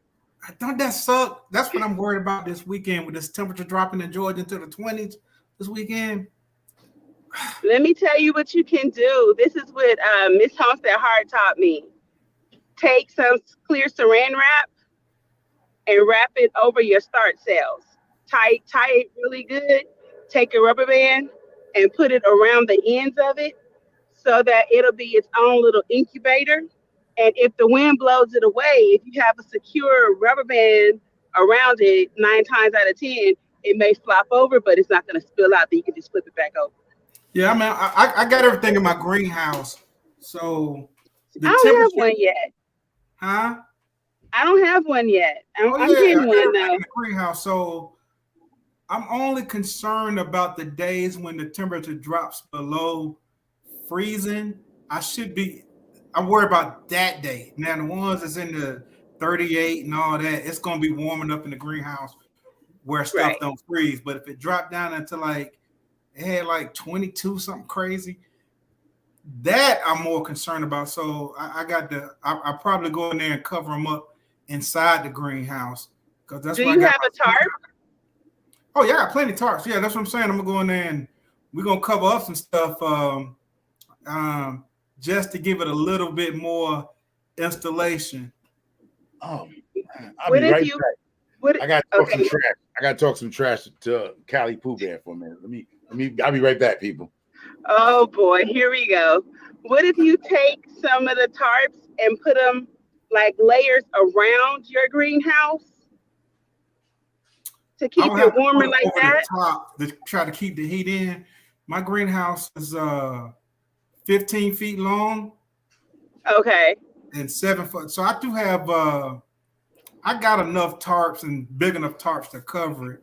I probably do that for that day when it really drops down and just turn it into a black. I'm hoping to black it out. I just hope that I'm gonna have to go. I don't want it to stay on that long like that where it's not getting any light. It's pretty. It's so pretty. I'm so happy for you, Homer. Woo-hoo. Go, Homer, go. Woo-hoo.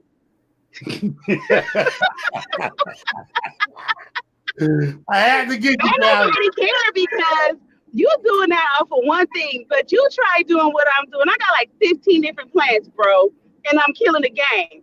I don't care about what you're talking about because you ain't in my competition. How about that? Now I'm gonna say this.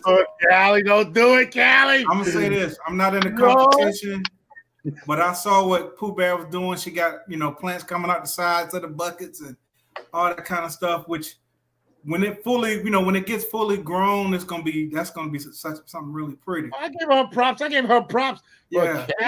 But as of I got right carrots, now, I got beets, I got as of right now, Chinese from what I cabbage. seen, I ain't seen nothing yet. And I'm supporting everybody. I'm not in the challenge.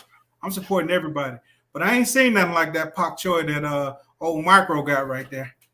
Micro's bok choy. Micro went to Vietnam and made that stuff. You doing it, Homer. I ain't even gonna front. It looks beautiful. Callie don't know me very well, do she? See?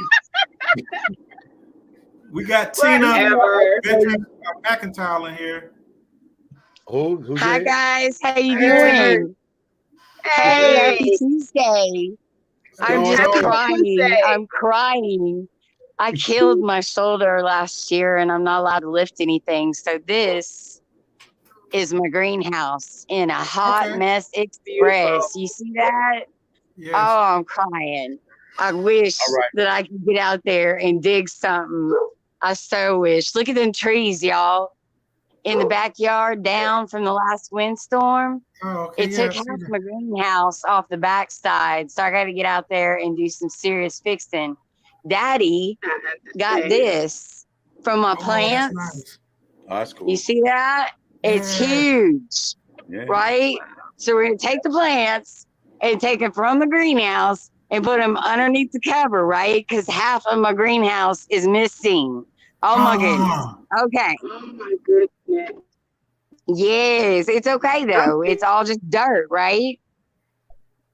Not my dirt. My dirt ain't just dirt. My dirt is real dirt. I like that shelter. I like that. That one, he traded that. He fixed somebody's axles on their trailer for that. Oh wow. Wow. Wow. It's pretty cool. Right? Bartering. We was on African Dream and talking about Bartering. bartering. That's what I was thinking. I'm like, that's what we're going back to. That's nice. That'll definitely keep something warm. Right? It's got the sides and all. You still got to use propane in there when we get down in the teens and all. Yeah. But nothing like that greenhouse. Right. That greenhouse, it takes a wood burning, what is that called? The wood burning stove that we got in there to keep that warm. Yeah. Right. The pellet stove. You do pellet or real wood?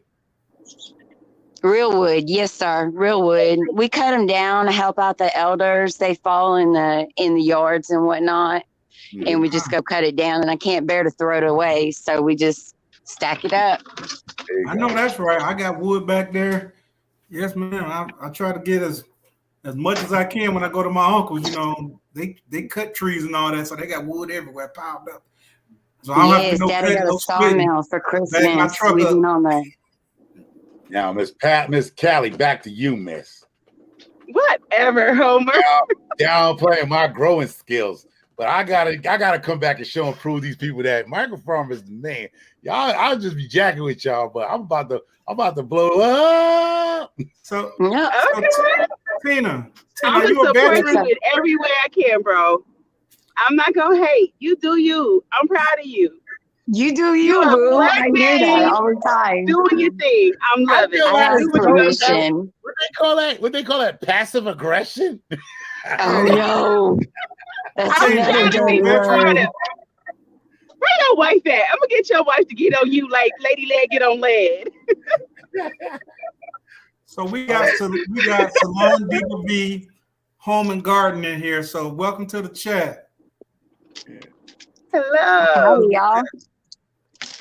So Tina, are you a veteran? No, sir. My old man is, and all of our circle is. That's fine. That's my brothers, my uncles, my grandpa. Thank you for their service. Now I gotta do my cheap plug in. Your service too, because if you are a spouse of a veteran, you in the military too. Believe me. Yes. Oh, somebody owe me some money then, because I have people in Vietnam, Korea. I ain't sure. Do best friends count? I spent 8 years in the Navy. Yes, yes. Our beautiful servicemen are all over. Yes. So, yes, how many eggs would I need to borrow these days for a brake job on a Nissan? Oh no! You gonna need You gotta about buy some 5 feed for a brake job now. You gotta turn some dirt, pull some weeds, the stuff I can't do. We're gonna need 3 dozen eggs and a leg of lamb. Yeah, for sure. Oh my I was God. asking somebody to split a hog with me this year. Yeah, I'm trying And to somebody heard find about that and they just hog made and the a biggest cow. deal. Like that was a terrible, unheard of. I'm like, that's what we do around here. I was Yeah, trying that's to go cool. half. That's what I'm trying to find. If I knew A somebody half had a hog and a half a cow.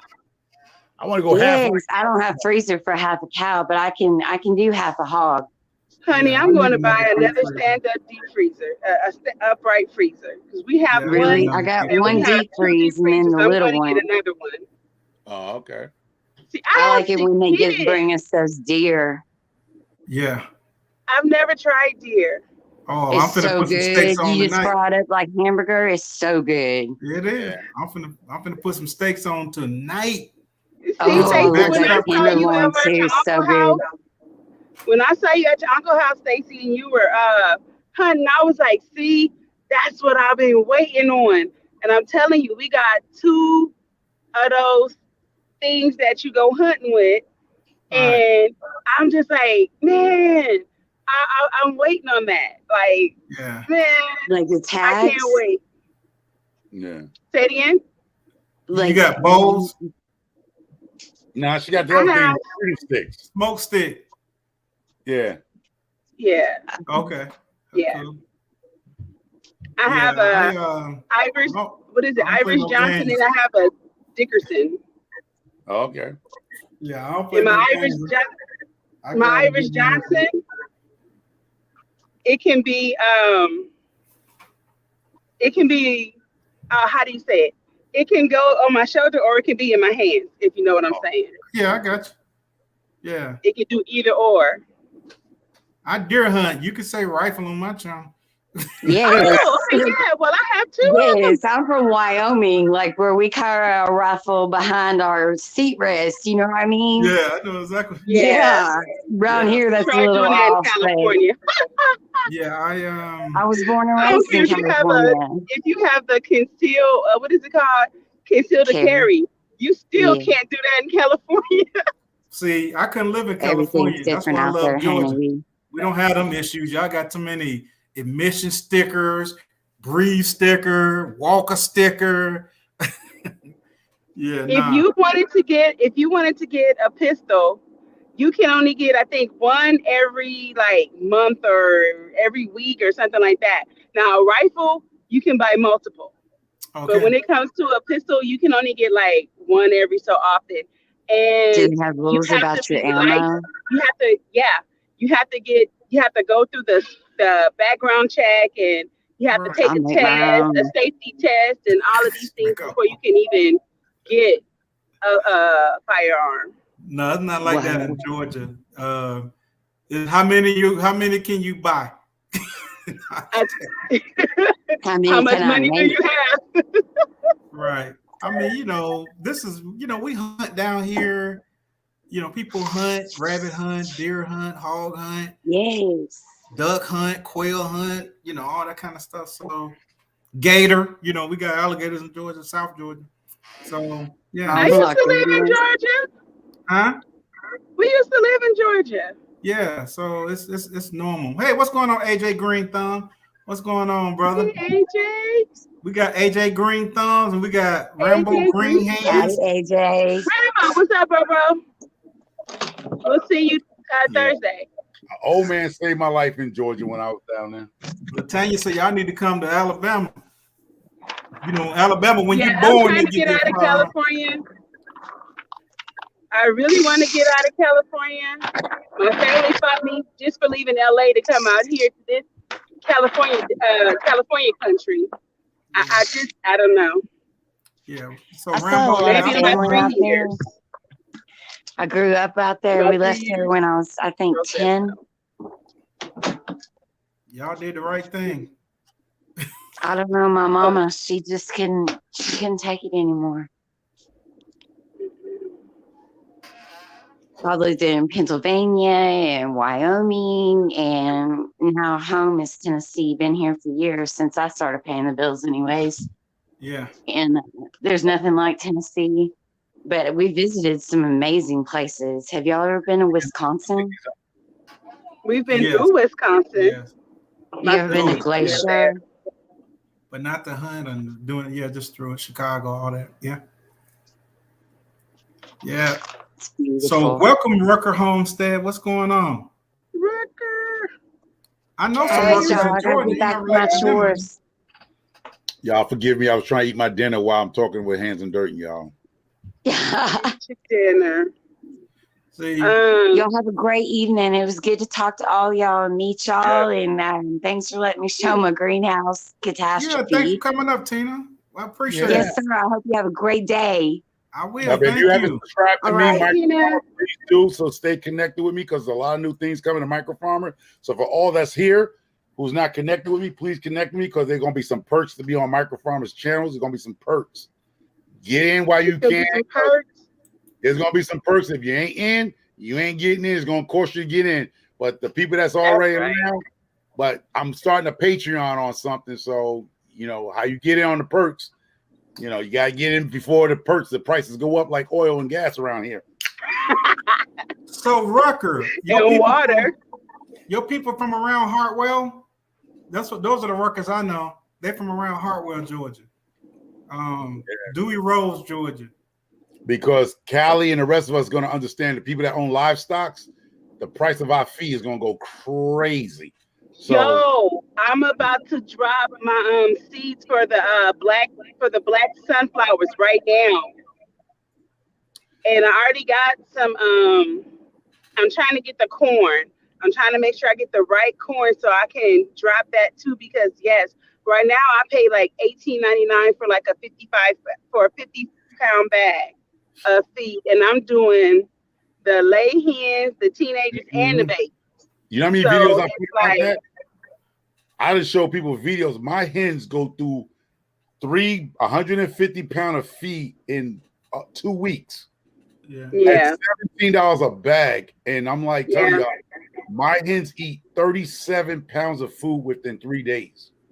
Yeah. Yeah. So Latanya I Lewis, want to you grow in the my own gump? stuff. Say what now? Latanya, she's in the gump.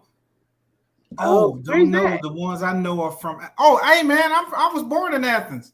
Rucker, you know in the Sheets in Athens, the Sheets, Smiths, Brooks, in Athens, Georgia.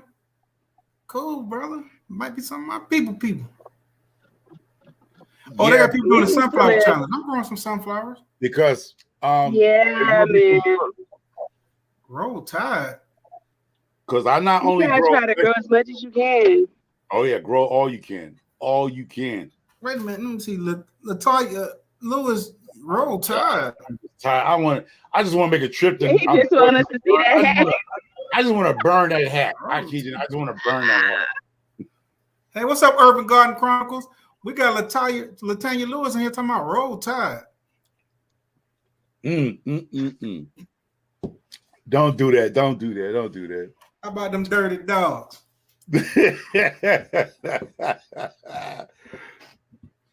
Yeah, so Rucker.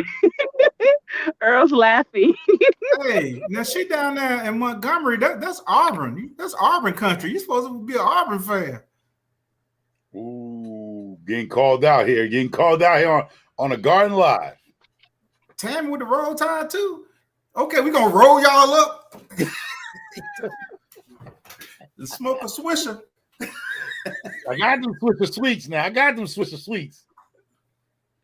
Oh no, Hey. no, we're not even going down that rabbit hole with you, Homer, because you had people looking like zombies. I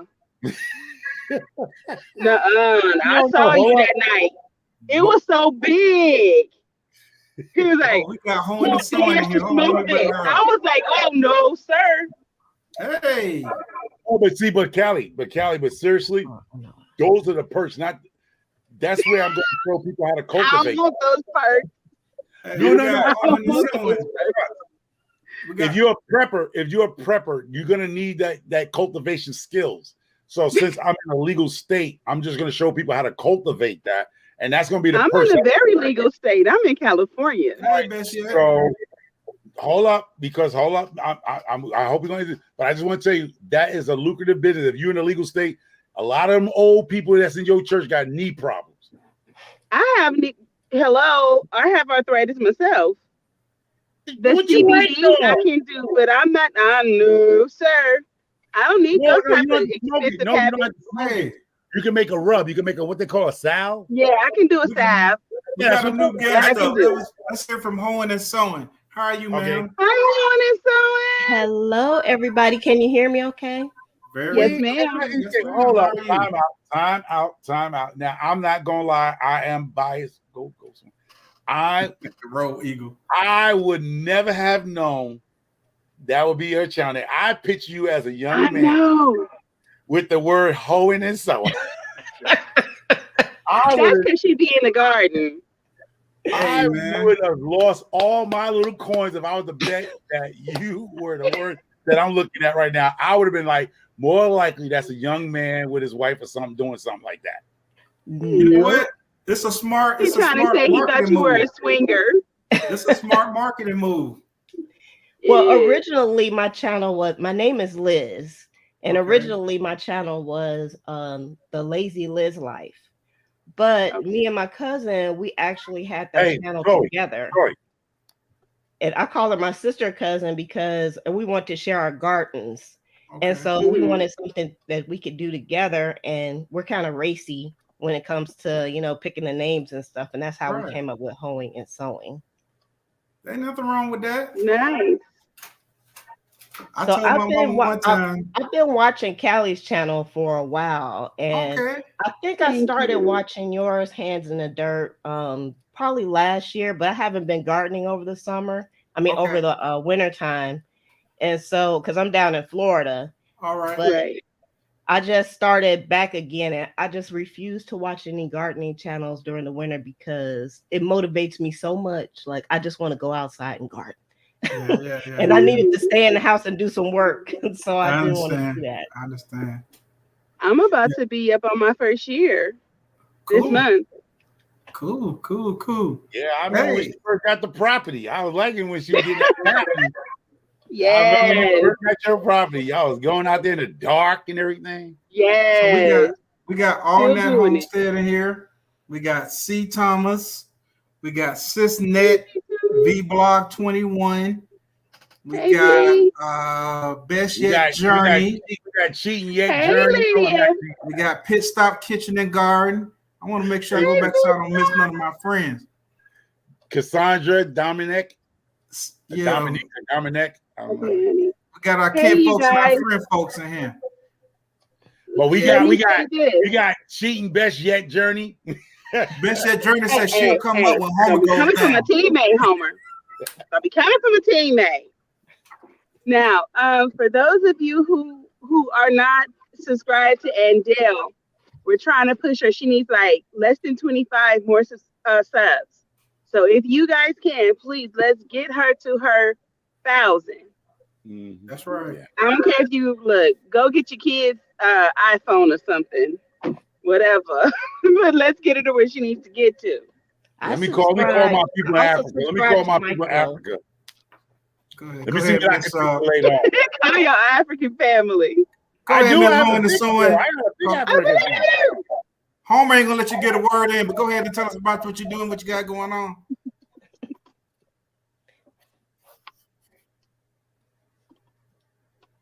I talk to me about me? Yes, ma'am. Well, let me tell you, Homer, I didn't know that you were a comedian. And I've just been over here just cracking up. And I was thinking, man, he is so funny. And then you showed the book and it had comedian on there. I said, okay, that explains a lot. He's a clown. There's a difference between a comedian and a clown. A comedian has material. A clown just no, I'm joking. You got jokes. Seriously, y'all was to hear our conversation behind the scenes with people. I'm really we be tearing it up, y'all. It's not made for TV. Not made for TV. That's sure. It's probably a Netflix special. Yeah. Oh my goodness. But I already I subscribed to everybody on here, and Andell, I subscribed to her as well earlier. And so, Micro, you're the only one. I've never seen you before, so this is my first time seeing you. But you I and did a lot of other subscribe. people like Callie about to get taken to school. Her and Best Shed Journey. Them two about to get taken. See, they better go talk to Hands in the Dirt. Micro Farmer can grow. See, y'all, I see what happened was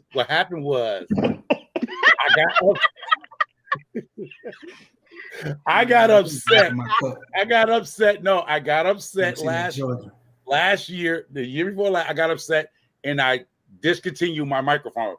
I've been around the game for a while. People got upset. I got upset with the YouTube community, and I shut down. I was about to be monetized, and they woke up one morning. I was gone. I deleted all my videos. I can't retrieve them. I dumped them all. I said to myself, I'm done with YouTube. I got that frustrated with this place. What upset you? The racism, both sides. Black racism and Caucasian, clear people racism.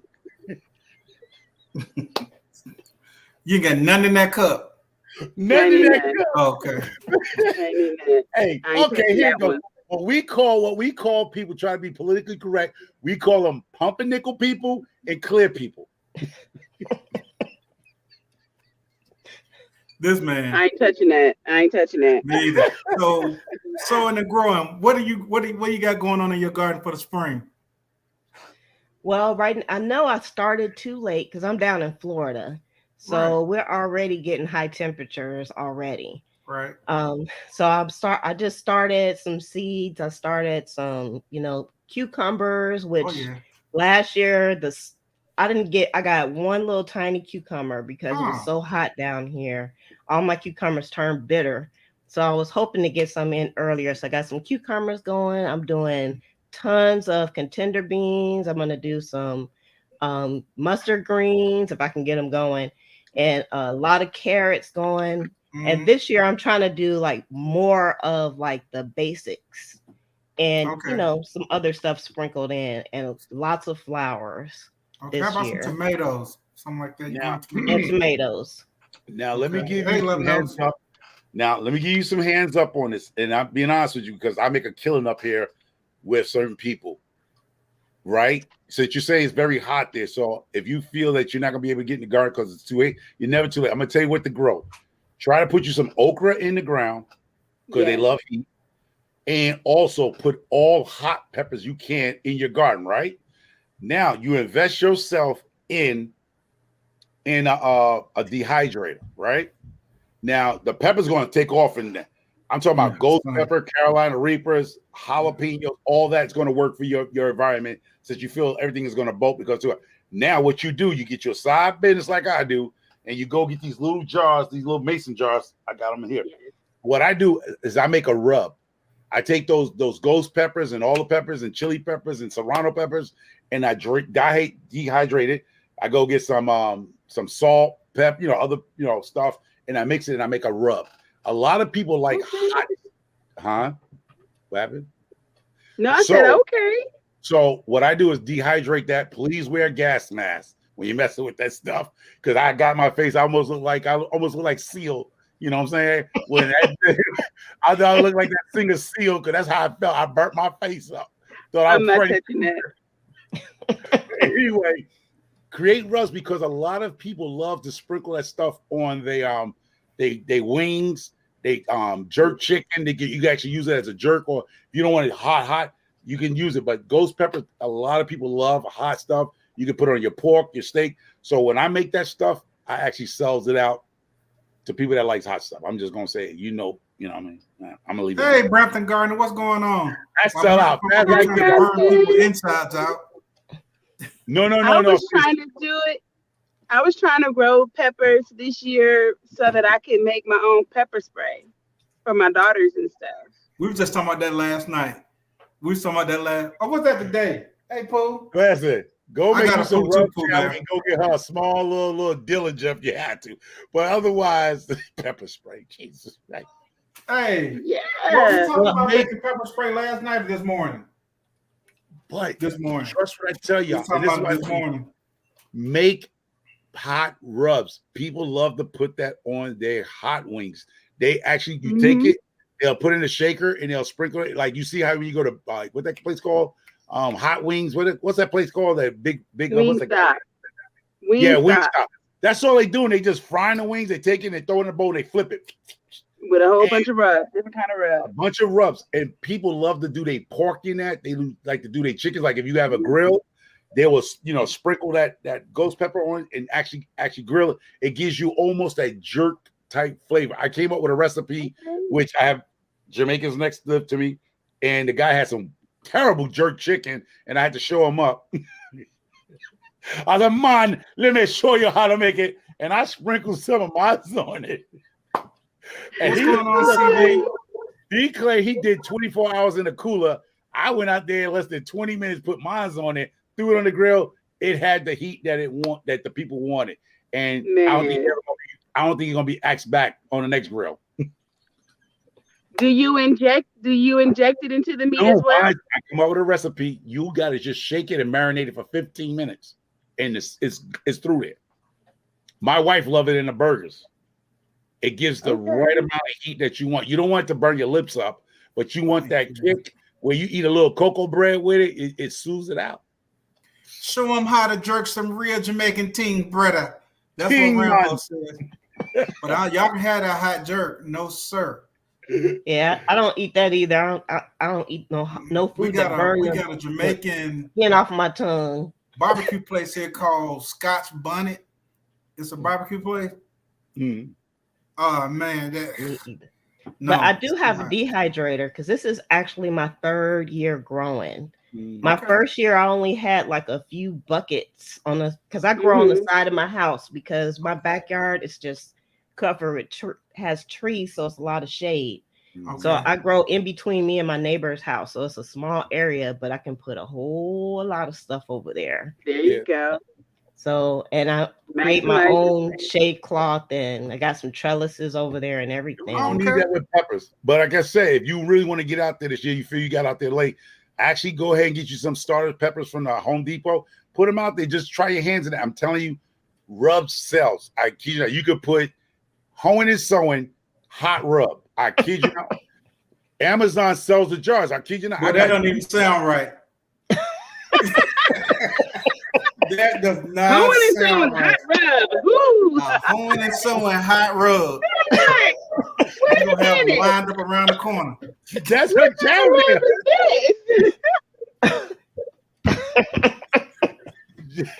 They don't keep that in mind for later. That's funny.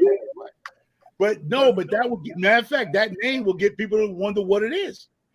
It would. It's true. And that's I'm telling true. You, rub, if y'all don't believe what I'm saying, people buy it just to taste it. But yeah, exactly. But if anybody believes rubs sell, it's almost $1 billion industry on rubs. You go in your supermarket, you're gonna see so many different rubs.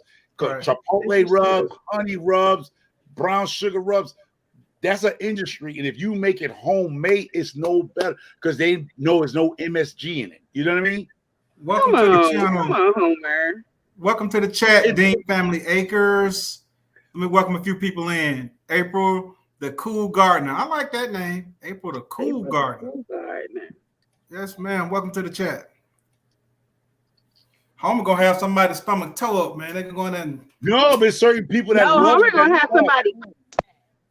Yeah, I mean, it's people that like hot stuff like that. I'm just not one of them. I'm just not one of them. That do that. You remember how people was doing on TikTok?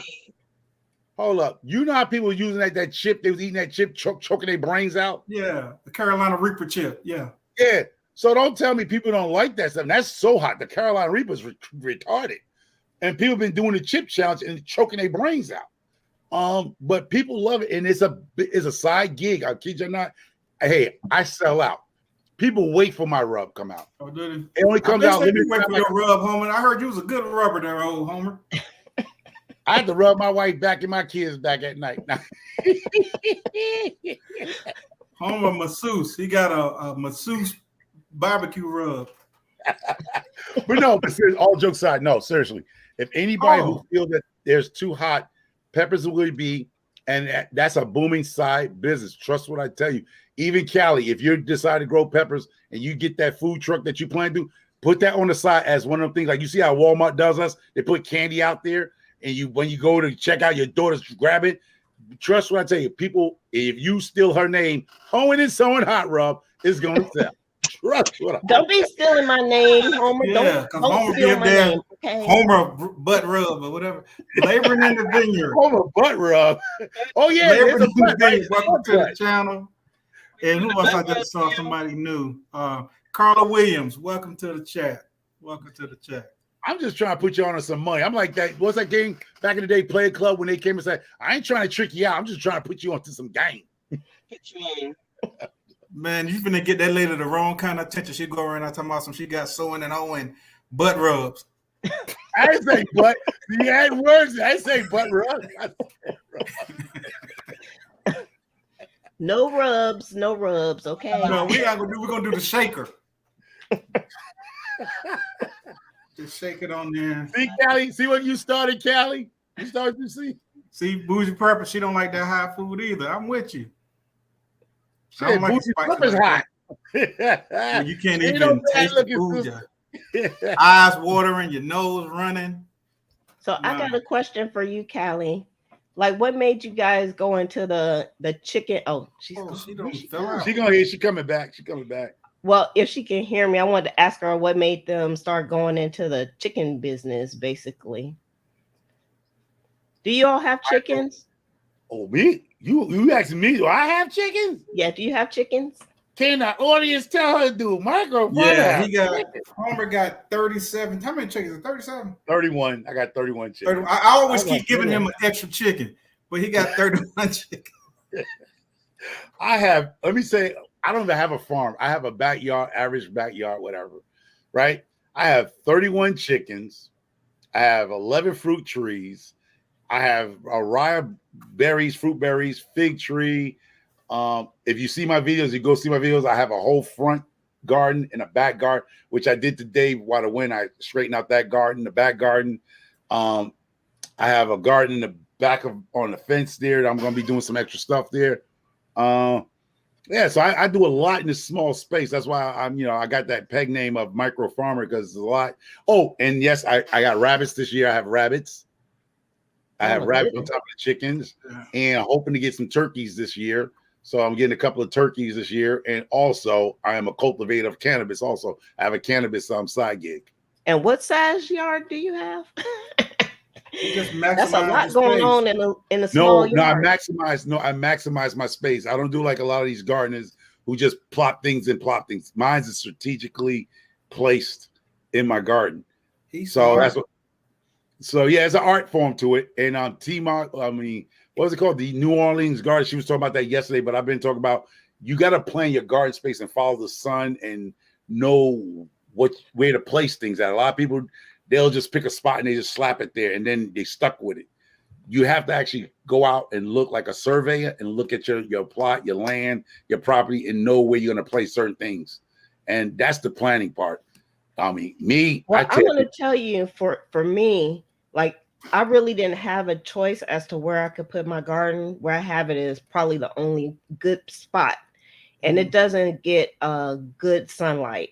It'll get maybe, like in the summertime, it'll get maybe about 5 full hours of sun.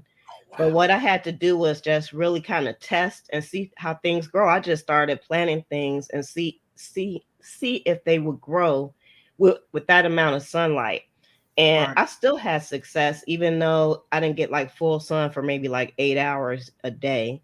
And that worked out for me. And I could tell with the whole sunlight thing, I planted sunflowers last year, and the sunflowers that my cousin grows up north, she has those mammoth sunflowers that grow like, 10 feet tall. And I would plant those same ones and they would only grow like 3 feet.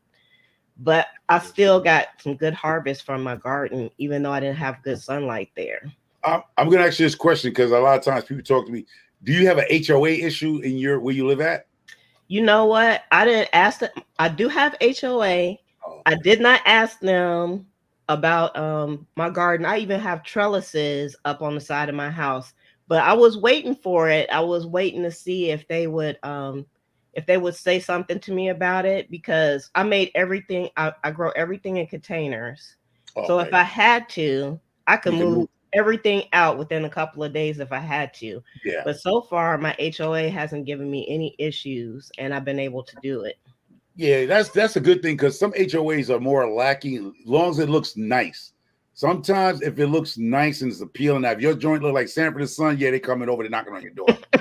I try to keep it neat, especially since it's between the houses. Mm-hmm. And I asked my neighbor if it was okay if I could use like his space too, and he said it was fine. He doesn't have an entrance to his back gate there, and so I'm able to use like that whole area, and I try to keep it as neat as possible. Yes, GT, what's up, GT Grills? What's going on, GT? Yeah, because see, most time when HOAs come out to mess with you is because either a neighbor said something. Most time, or you got that nosy lady that do that power walking through the community.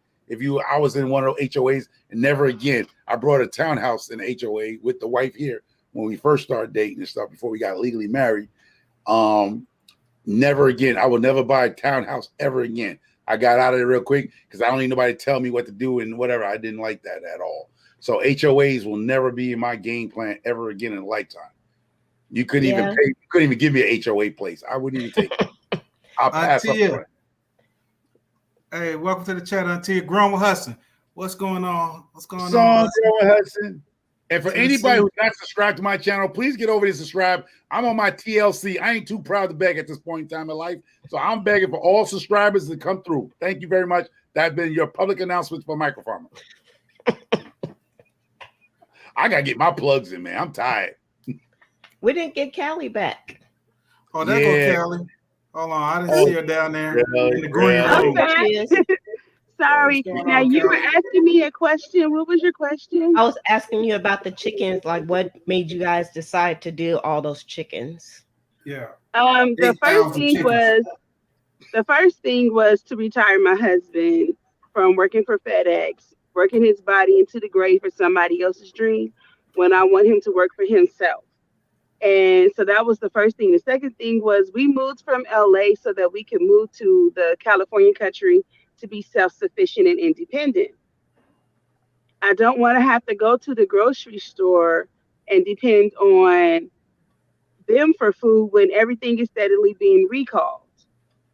So we have been preparing for this. If you remember back when we lived in LA in the house, we already were, loving up on the neighborhood chicks that were always in our yard, and we were feeding them and treating them like they were ours. We were preparing for it. So this right here is just to be sustained. I want to be able to know what I'm feeding my kids, and I want to be able to know that we have food and be able to help my family when this stuff hits the fan. Mm-hmm. There you go. That's good. I thought about doing chickens, but if you all have seen any of my videos, you know how small my property is.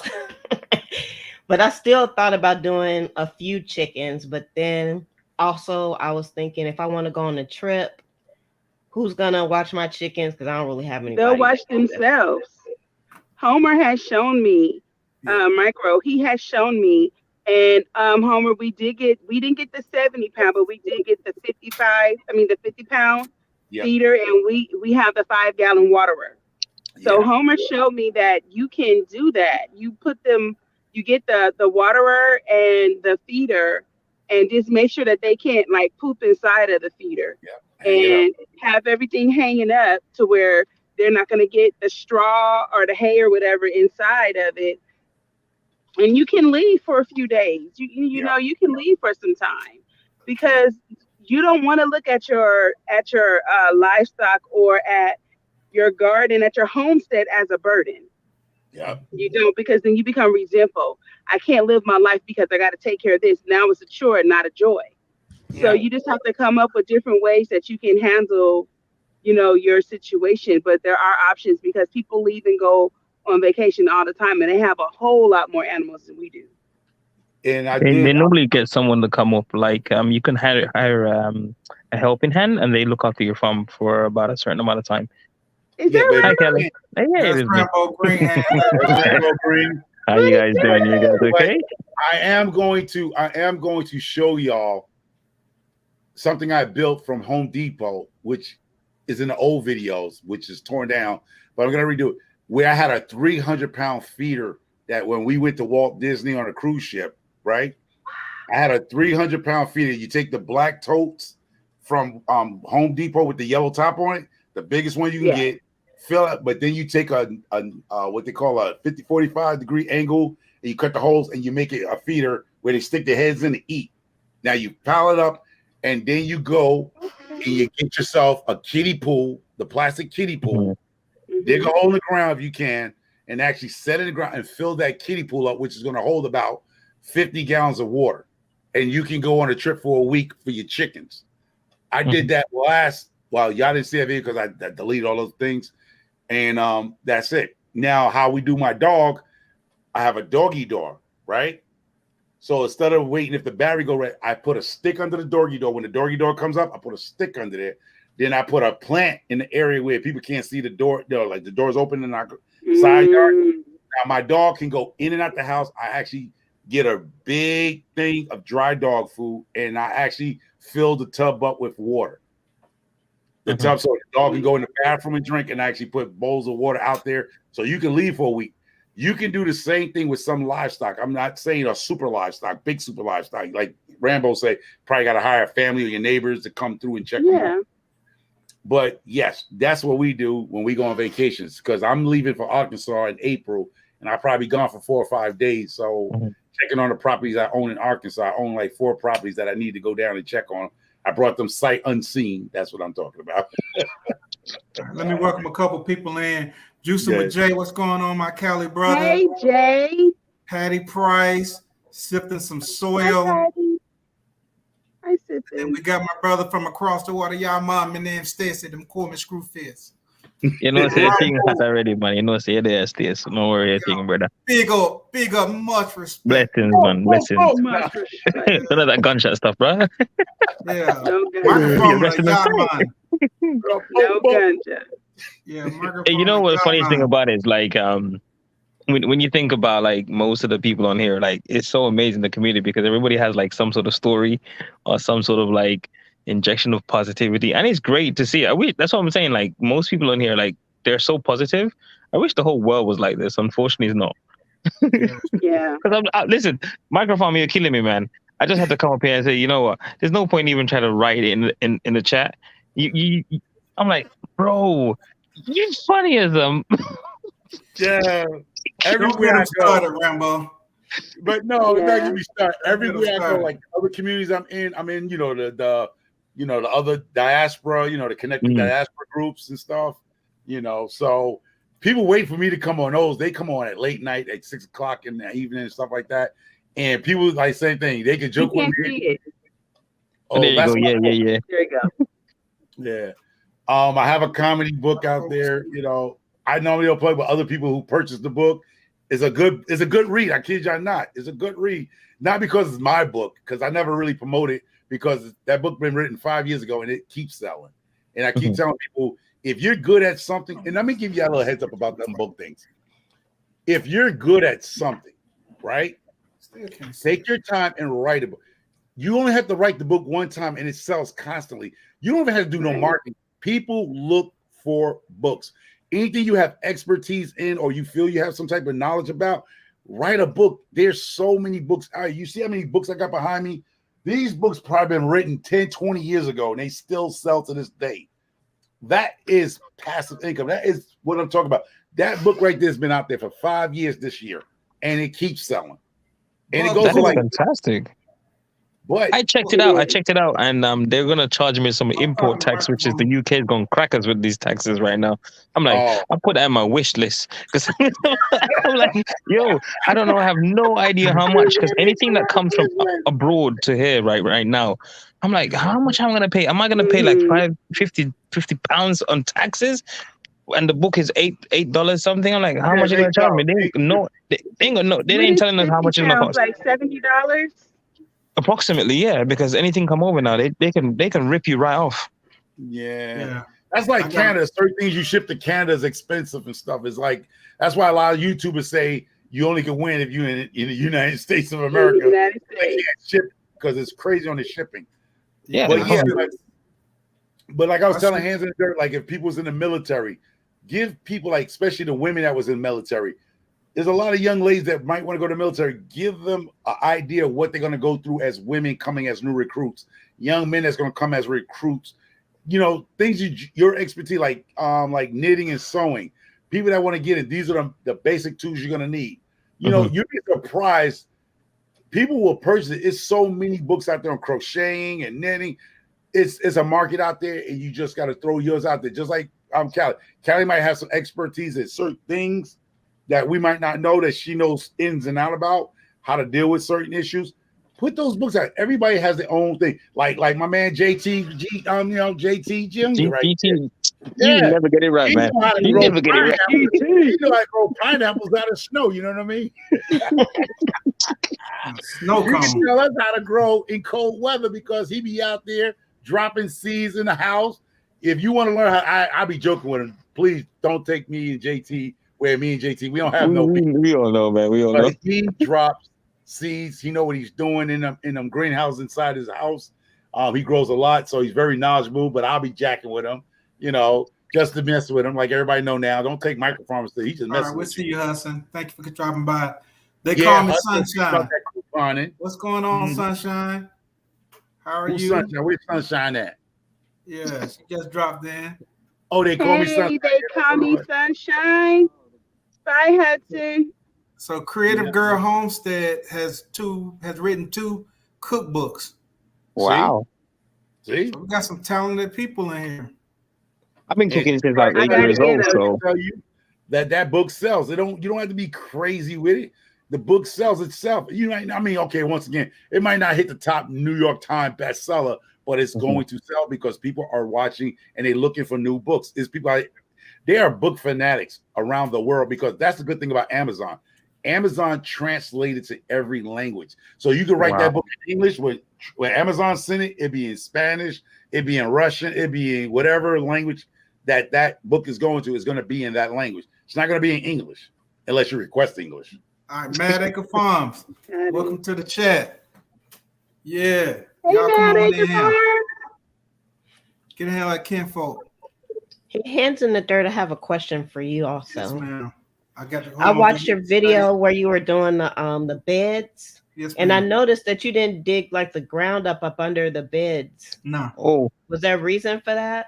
Yeah. Because it's a raised bed. So most times when people do a raised bed, they do it because they don't want to dig down.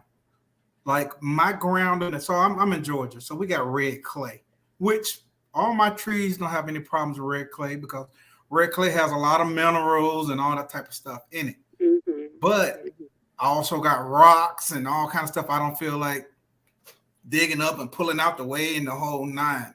So with the raised bed, I put my soil from the top of my ground up. But what will happen is those worms, those bugs, those microorganisms, they're going to break down everything up under it, and I'll still get the similar results as if I actually dug up the ground, because it still makes contact. The soil still makes contact with the ground. Some of my other beds, I didn't put cardboard in. I put it directly on top of the grass. Most of my other beds, directly on top of the grass. I get all the worms and this and that. You dig down in my beds, you dig down them as worms and stuff everywhere, and that's what you want to see. I think because I didn't think it didn't look like it was that deep. That's why I don't asked. have to be. Yeah. There's a thing where you actually don't actually need to, because one thing is plowing actually damages the soil. It does. When you turn the soil over, you're damaging your you're damaging microorganisms. Plus, you're letting carbon out, which the plant needs to grow. So actually, by actually growing on top and keeping off the grass to a certain degree, you're actually adding value back into your soil because the roots will find where it needs to grow. Right. You know, a lot of the time we're just there kind of like, oh, we need to put this in. We're making it too complicated. Gardening is actually very simple. Yeah. But sometimes we overdo it. It makes our head hurts because we are having too much to plan. But gardening is literally a simple process. Nature is simple. So if you think about it as like that, it's just take your time and do the little thing. Experiment. But naturally, nothing needs to be digged. Just need to put the seed in the ground, cover it with soil. It does. Nature take care of itself. Yeah. So Do you feel I that grew some of same the. way when it comes to potatoes? Because I got some responses to people telling me that I did not dig my potato down too deep, and like I was trying to explain, I have landscape fabric up under, Hmm. because I'm not trying to dig it into the ground because we still don't know about this soil yet. Right. And so I don't want to, because for years, this house was built in 2005. So they had horses and cows where we Hmm. are now putting our stuff. So I know that it's a lot of good nitrogen there, but I don't know really how good the soil is because it might be too much nitrogen and nothing can grow. So until we know, I'm not using that soil yet. What you So, could do, Callie, is like once you see it start growing, keep adding soil on top of it around the base of okay. the thing. So you keep topping it or keeping topping because potatoes don't really grow down that deep. They will grow upwards as well. So they grow in different directions, but they tend to grow more upwards. Right. Now, And we Go on. put hay over it. now, We put Callie, the straw from the hay from the chickens I over think it. now, Callie, I'm gonna just give you some advice. I don't think you will have any problem with nitrogen in your soil. The only thing I would think you might have a problem with, go do like Lion Crest. I'm saying, go get your soil tested, whatever, right? Yeah. But until then, the most thing I would think about California, where you at, probably is high metal. Like just to see the metal contents. Like you can have a lot of what they call metal. What kind of metal? I forgot. What's the name of that metal? Which one? There's quite a few: aluminium, Yeah, like iron, stuff like that. You can have copper. copper and stuff like that. California was a mining state at one point, so you Yeah, might have yeah. that's what it's called, heavy metals in your soil. You're right, Okay, because yeah, I'm yeah. right here in those mountains, in the Yeah. San Bernardino Mountains. So you might have a lot of heavy metals in your soil, which could be detrimental to your plants and stuff. So that's what you really want to check for. I don't think you don't have a problem with nitrogen because nitrogen either depletes out, it'll go into the water tablet. So I mean table. It doesn't last long. It just It doesn't last eventually gets used up. But Yeah, most of where that stuff you at- leaches out. Yeah, it Mhm. leaches out. But the only thing that doesn't leaches out is heavy metals. So Yes, they definitely don't. check for heavy metals since you're in that mining area, the mountains where they mine and stuff. So I would say definitely check for heavy metals in your soil. Where you at? Let me. Cassandra, Dominique, welcome to the chat. MB Heritage Farm, what's going on, brother? Welcome to the chat. Who else I got in here? I think I got Mad Acres. You guys, welcome to the chat. So yeah, I kind of layer my garden, like my beds. I don't really like till them. I just come back, like I thought, dig out everything from this season. I put another layer of compost across the top, and then I just go from there. I'm in the soil, and then I just go from there. I do the same, but I do have some till ones and no till beds. So I'm Yeah. kind of like, I tested it myself. Like I think last year I planted some onions in the till bed and the onions in the no till All bed. right, guys, hold up before it goes. The chat goes fast. Like Love Note, I don't know where actually Love Note's at. She said heavy metals is in Cali soil from digging up rocks. And then somebody said Arizona's the same way. Pure Ponding saying the history of mining Arizona. Yes, check for heavy metals in those areas because they are known to be mining towns. And then Cali had a lot of wind that we saw. You have a lot of windstorms. So a lot of them heavy metals will actually go across thousands of miles in Cali and land on your soil. And you can have a lot of heavy metals. Arizona's the same way. Y'all hit a lot of windstorms and stuff like that. So be Let's careful. pray I get that monetary heavy metal. Let some of the gold chips come my way. Some of the silver chips come my way. I was waiting for that. If no one else realized that, he's talking about them gold, them diamonds and stuff. Yes. Dan I send Permaculture. those blessings to Pooh Bear. Welcome, Dan. Dan the man, how you doing, brother? Welcome, Dan. Welcome, Yankee Sister. Welcome, Yankee Sister. God bless. God bless. Lashes, Hey, Dan, the Attorney. Yankee Sister. You guys, welcome Latest, to how you doing? Yeah, you know my man Dan. He's down in that subtropical. Dan can grow just about anything down there. Wouldn't do for Listen, me to if he put us in the ground, we can grow some too. Like he will grow a few, centimeters on our feet or something. He's got plenty of fertilizer down there. Joke. Rambo, you saying as a joke?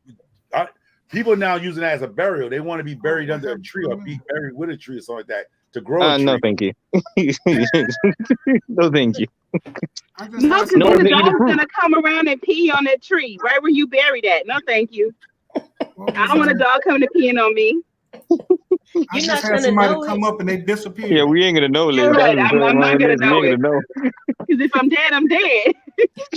You dead, you dead. But Homer, yeah. I just wanted to say, little sidebar. You were sitting here talking about you gonna show Callie. One thing I need you to remember: you've been gardening for a very long time. I just got land. I've been in containers for all this time. So I'm killing the game of what I have. So I'm not fooling with you, bro. What? I'm killing when I'm killing in my own land. I'm not competing against you. You've been doing this longer than me. I'm competing against myself. To tell you the truth, I only got 4 years in. 4 years in land. I've been in buckets and raised beds. But I'm so happy for you, Callie, man. That's life. In raised beds. I'm not in the ground.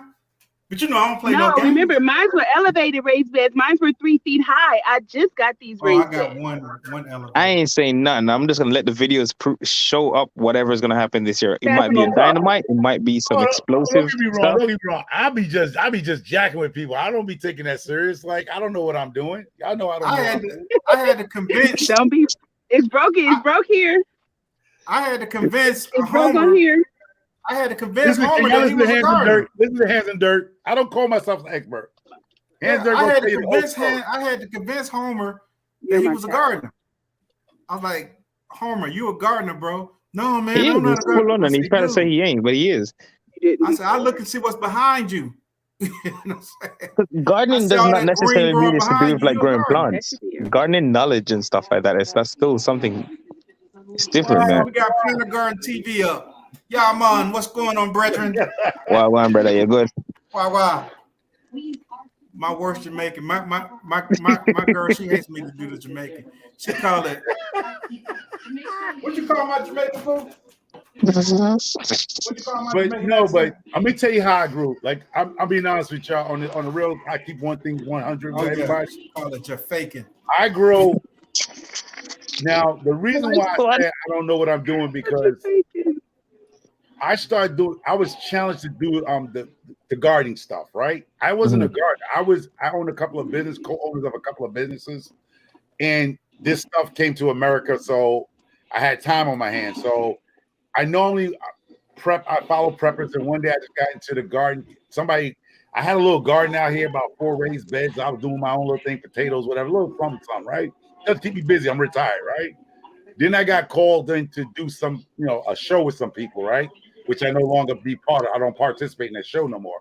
And that's how I ripped my arm apart because I was moving stuff and tore the whole muscle off my body, off my arm. And then I got into doing raised beds, and I had chickens, and I had about 4 years worth of chicken poop that built up in the chicken run. But me not knowing what I'm doing, I took that because I kept hitting my head on top of the thing because it was getting too high. So I took that dirt out, which is there, and I threw it in some raised beds. I said, I got dirt here. I'm not going to buy dirt. And I took the chicken coop stuff, threw it inside with the hot chicken poop. I didn't know nothing about hot and cold fertilizer, right? Mm-hmm. So we get a lot of rain here. So the rain went on, boom, boom. I just started throwing stuff in. Yeah, I burned some stuff up because of the hot. I didn't know it at the time. Then I learned. About garden soil. Garden lime and stuff like that and things like that. So I just started learning.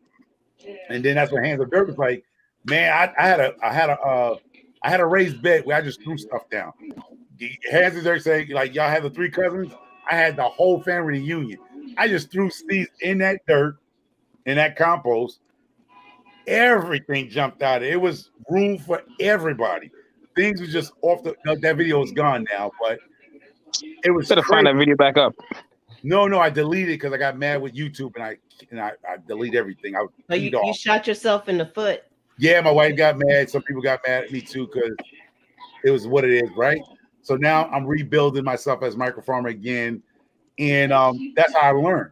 And I learned by just doing stuff. So now I started this other kind of crop cultivating, which is now legal in Connecticut. Ding ding ding ding ding. Yeah, ding ding ding, right? I didn't go and buy that stuff that most people buy for they grow, right? I was using stuff out of my backyard, and the plants went to 9 feet high. And people saw my Instagram page, which is Legion of Cannabis at the time. I didn't know people in Colorado and people was watching me saying, what is he using in the Northeast in Connecticut with bad weather, growing outdoors without a greenhouse, outdoors, and my plants were 9 feet high. And so a lady, when I went to go get some supplies, the lady was waiting for me because people would say, oh yeah, he comes up here every Tuesday and get his little supplies that he needs, right? I got sponsored. That's why I love when Best Jet Jerry said you don't have to be monetized to get recognized. People watch your channels, y'all. That's facts. They watch you and they find you. For some reason, they can find you. And the lady was from Colorado University, was sitting up here, waiting for me to come, and I got sponsors grow using their stuff because they want data for their product to grow in the backyard of Northeast Connecticut here.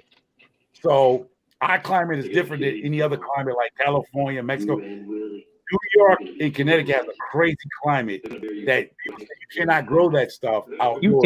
You can. There's a lot of people in the UK that grow that right now, literally outdoors.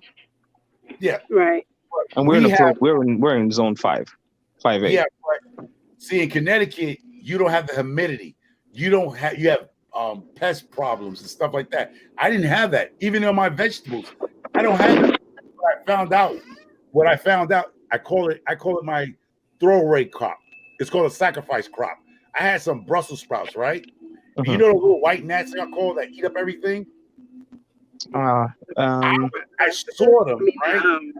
They went over and it was aphids. Whatever they were, flies, these little white things, whatever flying, they was all over the Brussels sprout, right? Now, my goal, I thought about go snatch them all up, right? And throw that stuff away. I left it there. I kid you not, the pests and the insects stayed in that one raised bed on the side. Never messed with none of my crops. So I called that was a sacrifice crop for the bugs and stuff, the aphids and the white flies, the white butterfly things. They stayed in that area.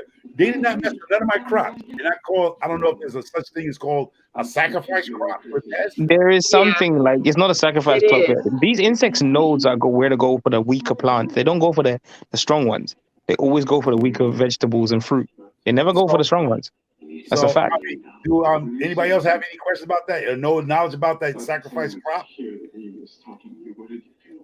Anybody else? I feel like in the summertime, all my plants are sacrificial plants. I get hit hard here, and I'm actually Dan is kind of my neighbor. I'm in Central Florida also, and man, I'm telling you, once it starts raining, it rains every day down here, and we get the humidity and the heat and the mosquitoes, and man, the pests hit us hard. So summertime is rough. Man. So all my plants you guys get to grow stuff. You guys get to grow stuff that I can only dream of. Because let me tell you something. When I was in LA, I was in zone 10B. But now where I'm at in San Bernardino County, I am 8B. But the problem that I have is a lot of these companies out here, like iSons and was it Gundry or whatever, a lot of stuff, Gundry will send some stuff here, but a lot of companies, they won't ship to California. Oh, wow. So a lot of stuff that I would love to have, I can't even get a Berkey. Berkeys are not shipped to California. And you're gonna have to learn how to drive from one side of America to the other. No, my sister lives in Nevada, so I'm gonna be going to visit her. Yeah, while you there, pick up everything you need. And that's what I have to do because I'm like, man, there's so many different types of peaches and a pawpaw. I can't order a pawpaw tree. You're lucky you can get. I can't even afford to buy a pawpaw in the shop right here in the UK at the moment. Forget about a tree. They're like six pounds and 7 pounds. I'm like, where are they going with this? Now I'm going to ask a question since I have some UK brothers up in here from the motherland or the other land. This year, Never grown this before. Jamaican sorrel.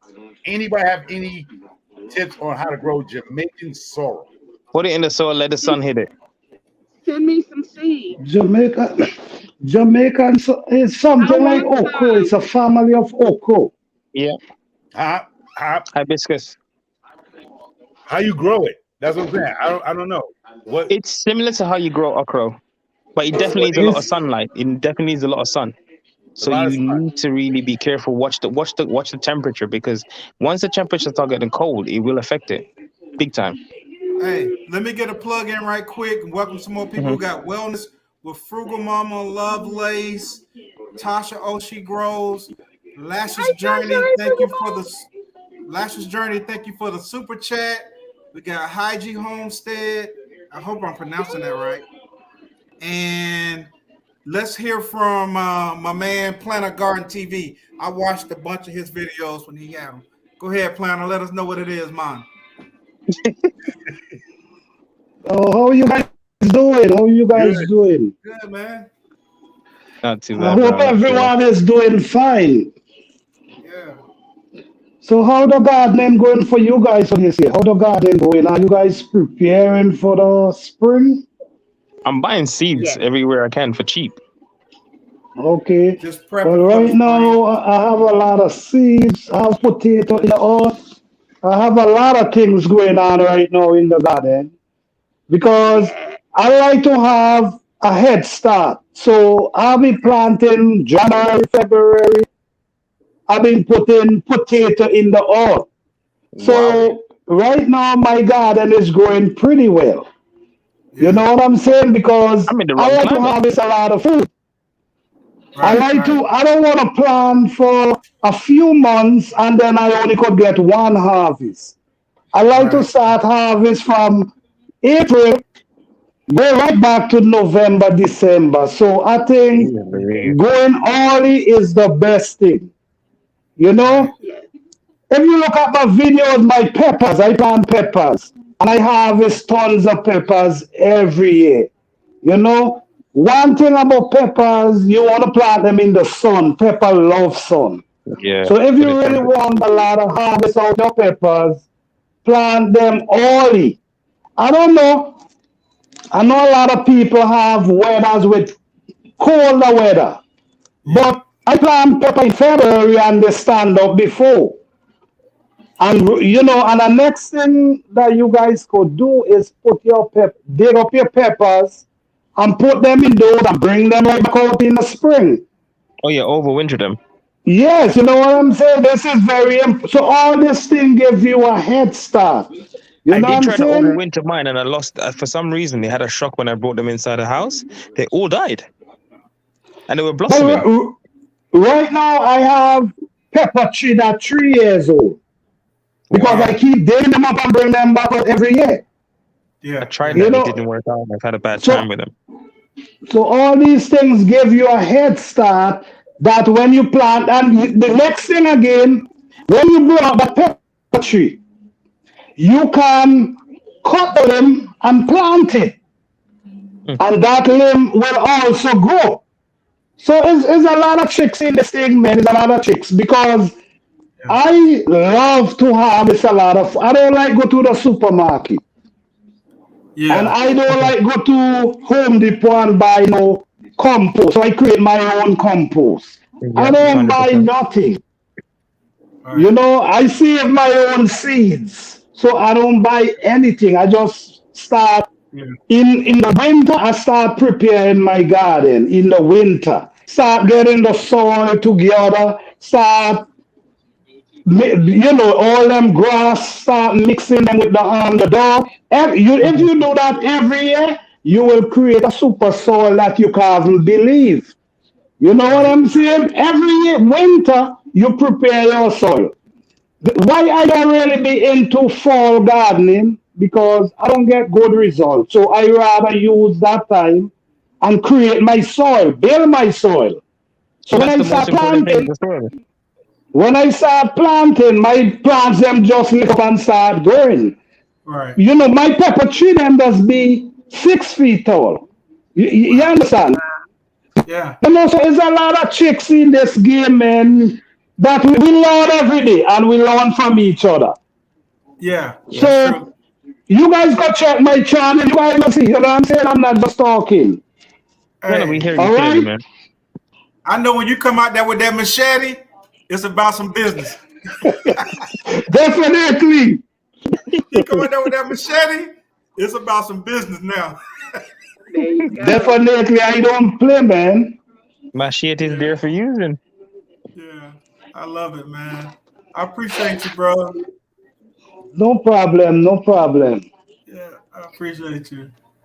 Hey Hey, we guys, I'm got gonna drop David off because Corey it's with like Crocs in the house. What's it's going really on, late David here. Corey? I'm gonna head to my bed because unfortunately it's like 12:27 and I gotta work in the morning. So people stay Okay. blessed, stay All amazing, right. and I'll catch you guys soon. A rebound. All right, Dan. Look out for Thanks yourself, for guys. Have coming a up, good night. brother. All You're right. welcome, All guys. right. Stay blessed. All right. We'll see you. Yeah. Blessed night. Everybody in the chat, have a great week. Yes, you All too. right. We'll see you, Stay Dan. blessed, Right. man. All right. Hey, Tasha, she grows in the house. What's going on, girl? Now that girl can grow. She can grow. Yes, she can. She be growing her, you know, she on the wrong team, but that's okay. I got you. Nah. She's right where she's supposed to be. Trying to steal my teammate. Wait, can I ask a question? Okay. Do any of you, when you plant collard greens in the winter, in the fall, return seeds? Oh, I start seeds. I already threw my collard greens out there. No. What I'm saying, when you plant them, instead of return, they start turning seed from an early age. Before, you understand, from the time they start pushing out leaves, then they start turning seeds. I don't know if you guys have the problem, but I do have the problem. That's why I'm not interested in planting fall garden. So I wait till the spring. You know, because my cabbage sometimes turn seed, the collard greens. So, I know what you you're know, saying. Yeah, you Yeah. talk about they bolted. His collard They greens bolting. bolted. Yeah, they go to seeds. I got yeah. that problem right now.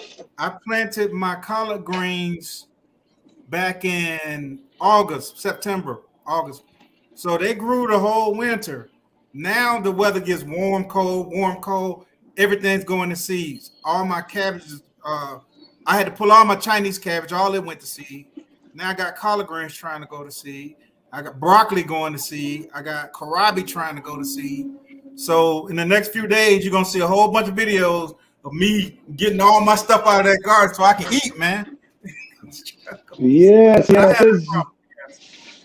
Yeah, so to me, I'm using the fall to build my soil. I'm not trying to plant. I'm building the soil. Right. Yeah, but I have a good fall winter garden. Like everything grows well.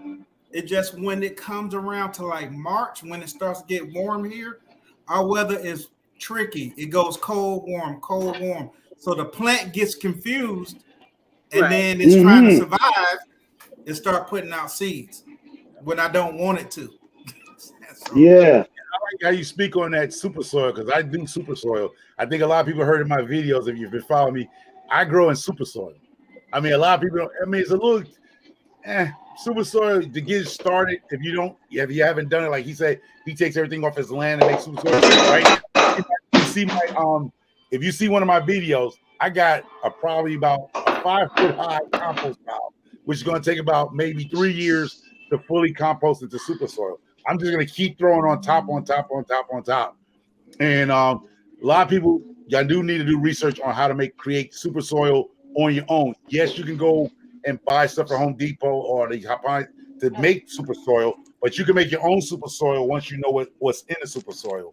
So that's certain things there that you can talk about. But I do super soils because I grow other stuff, but I do mostly my soil is super soil.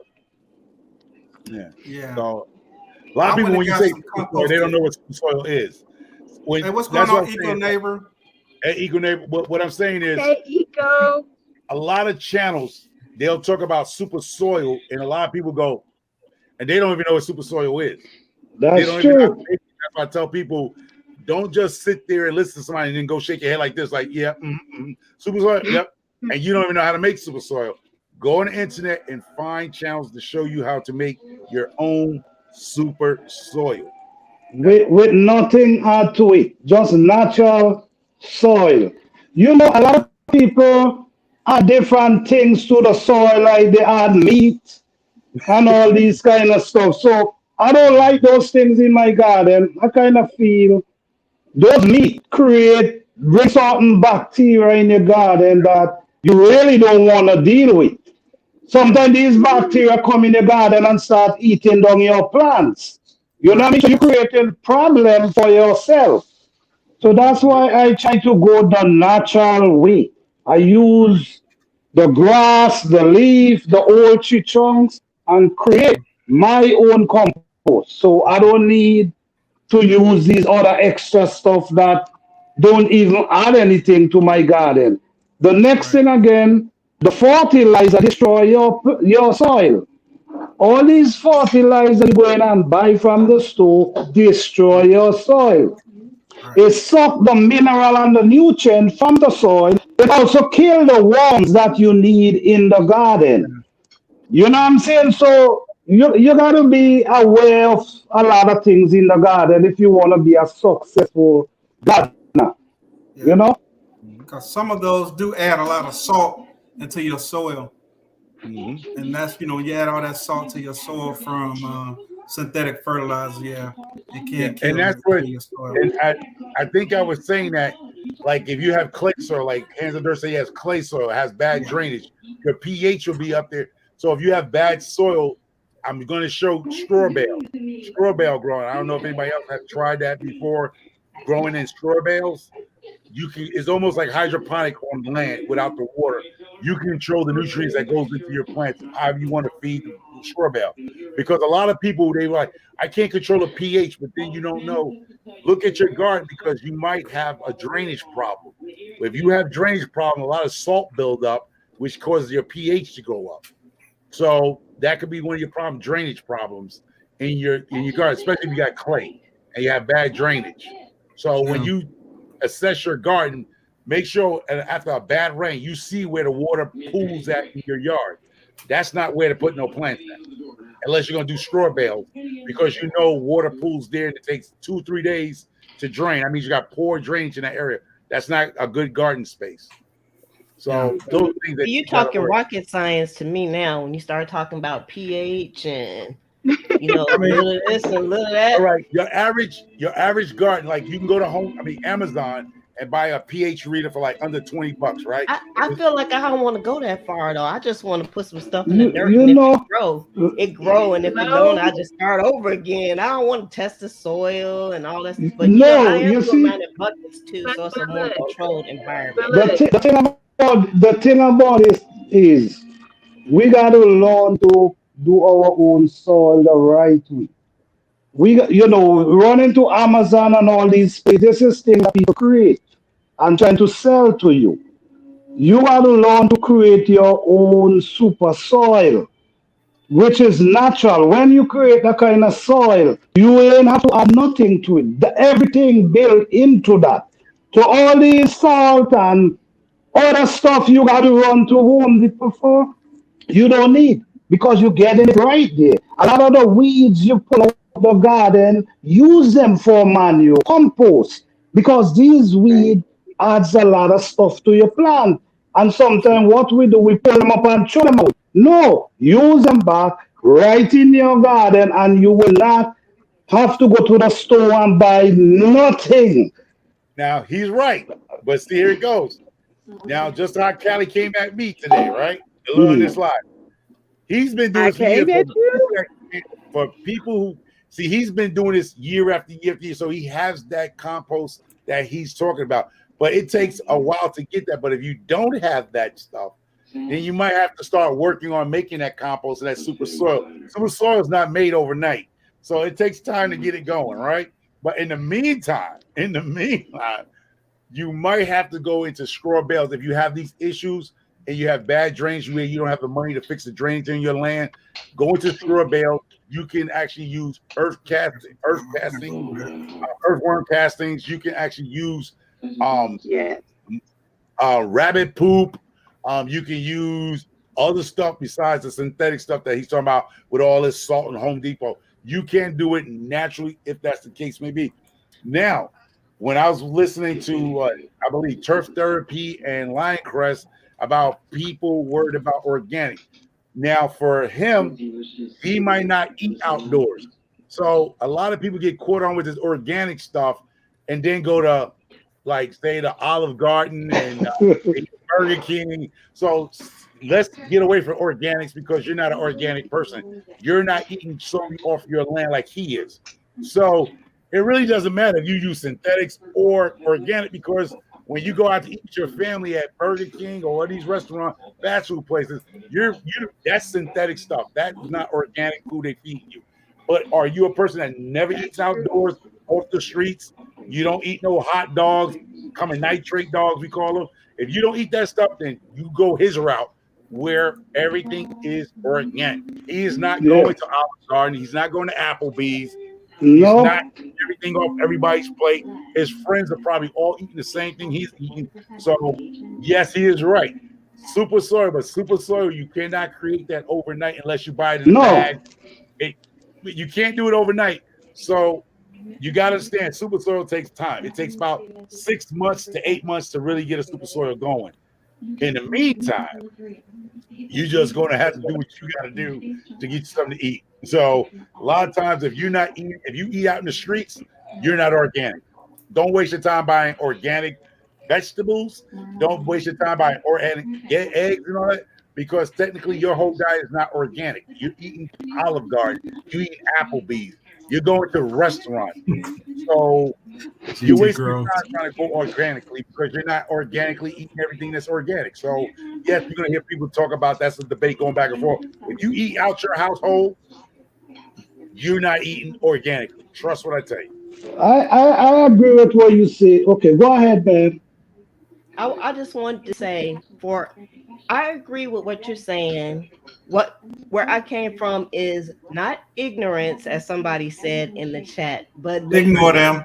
I'm a little bit of a lazy kind of gardener, and so and also I don't have a lot of time.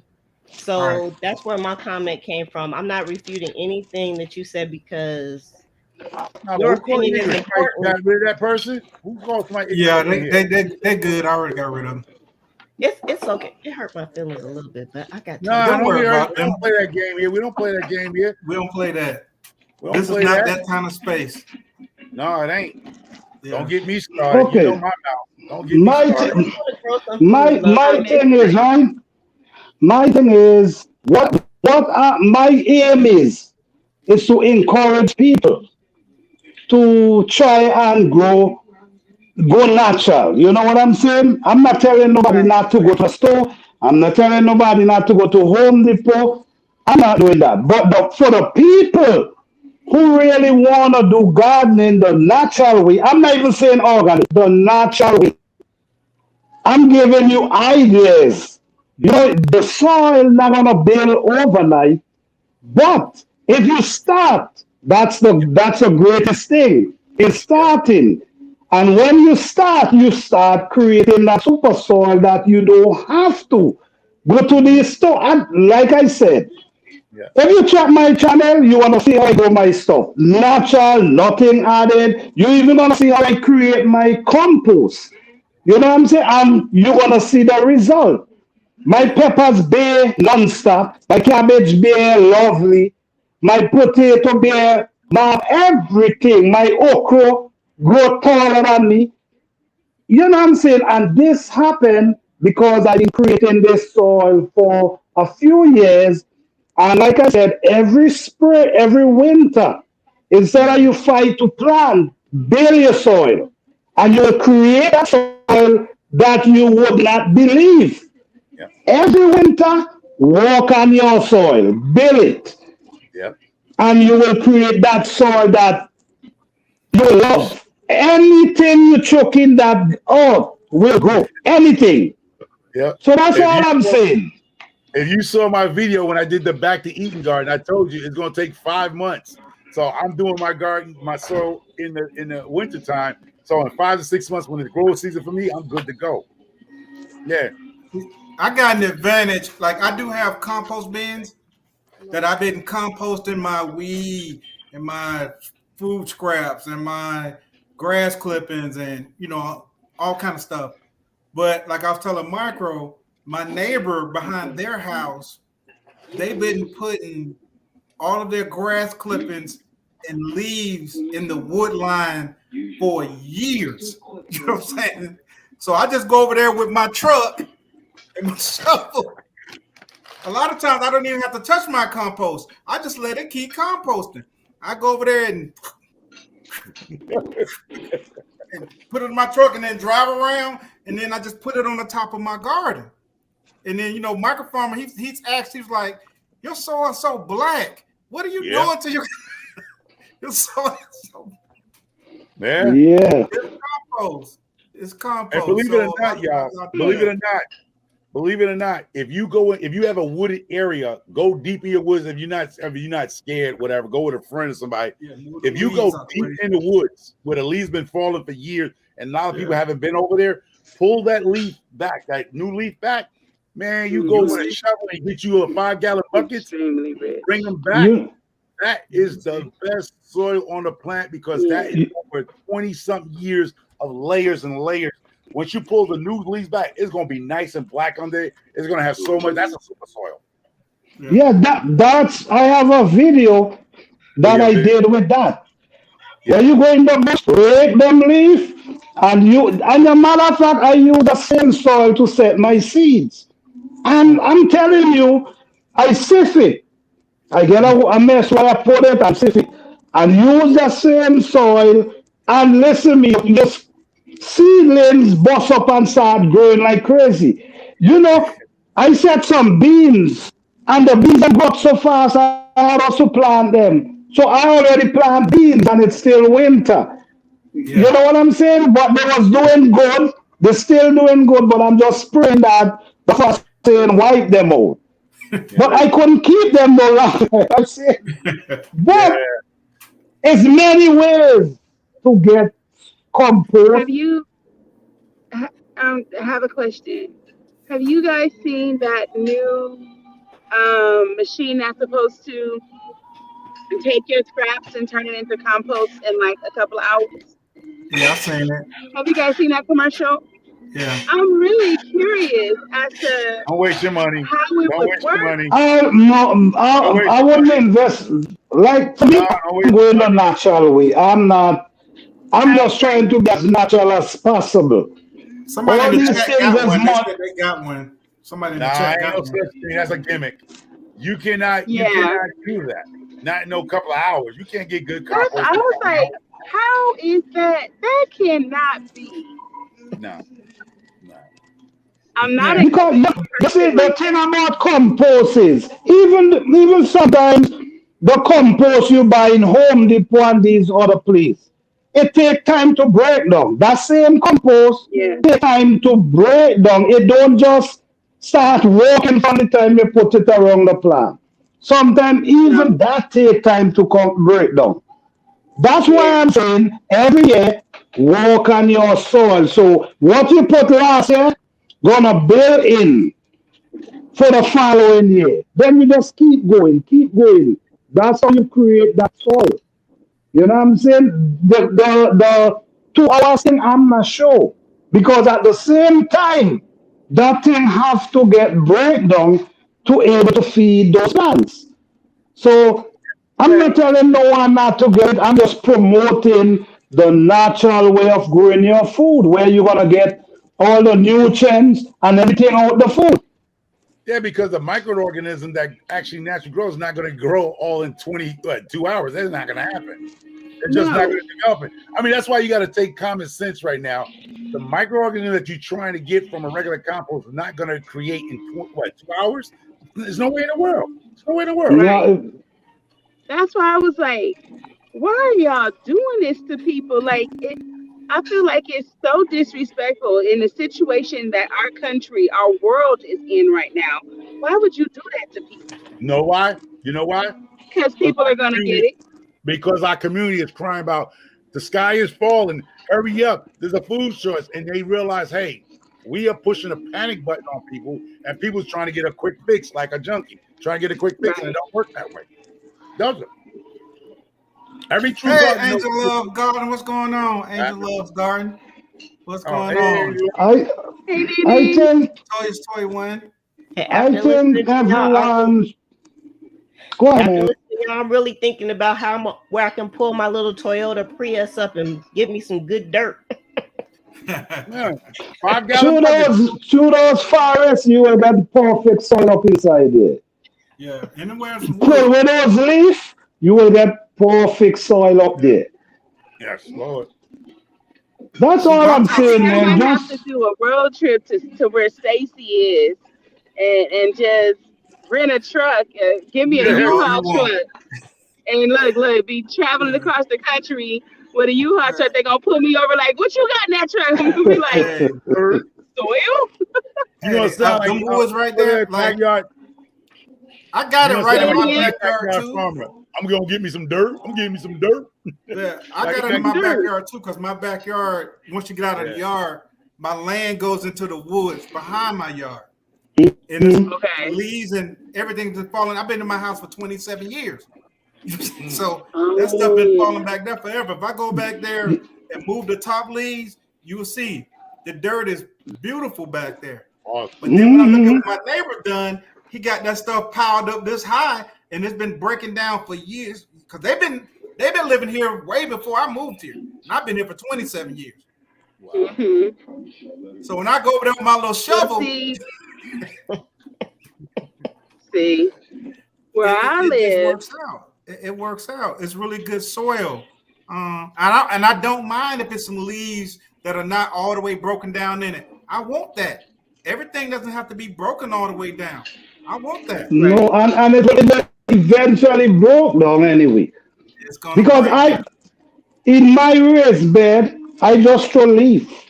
I throw leaves and then cover that with dirt. You know what I'm saying? So, you will create super soil. I'm telling you. Anything you chuck in that soil grows. Yeah. You know, when I go out in the garden and I plant, I don't worry about anything dying, because nothing dies. And this is the honest truth. Yeah. Every plant I stop grows and produce. And then the soil is so rich that, you know, I plume my peach tree.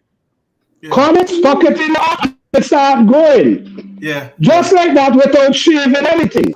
Stuck them, my plum tree, stuck them in the earth, and they start growing. Yeah. You know what I'm saying?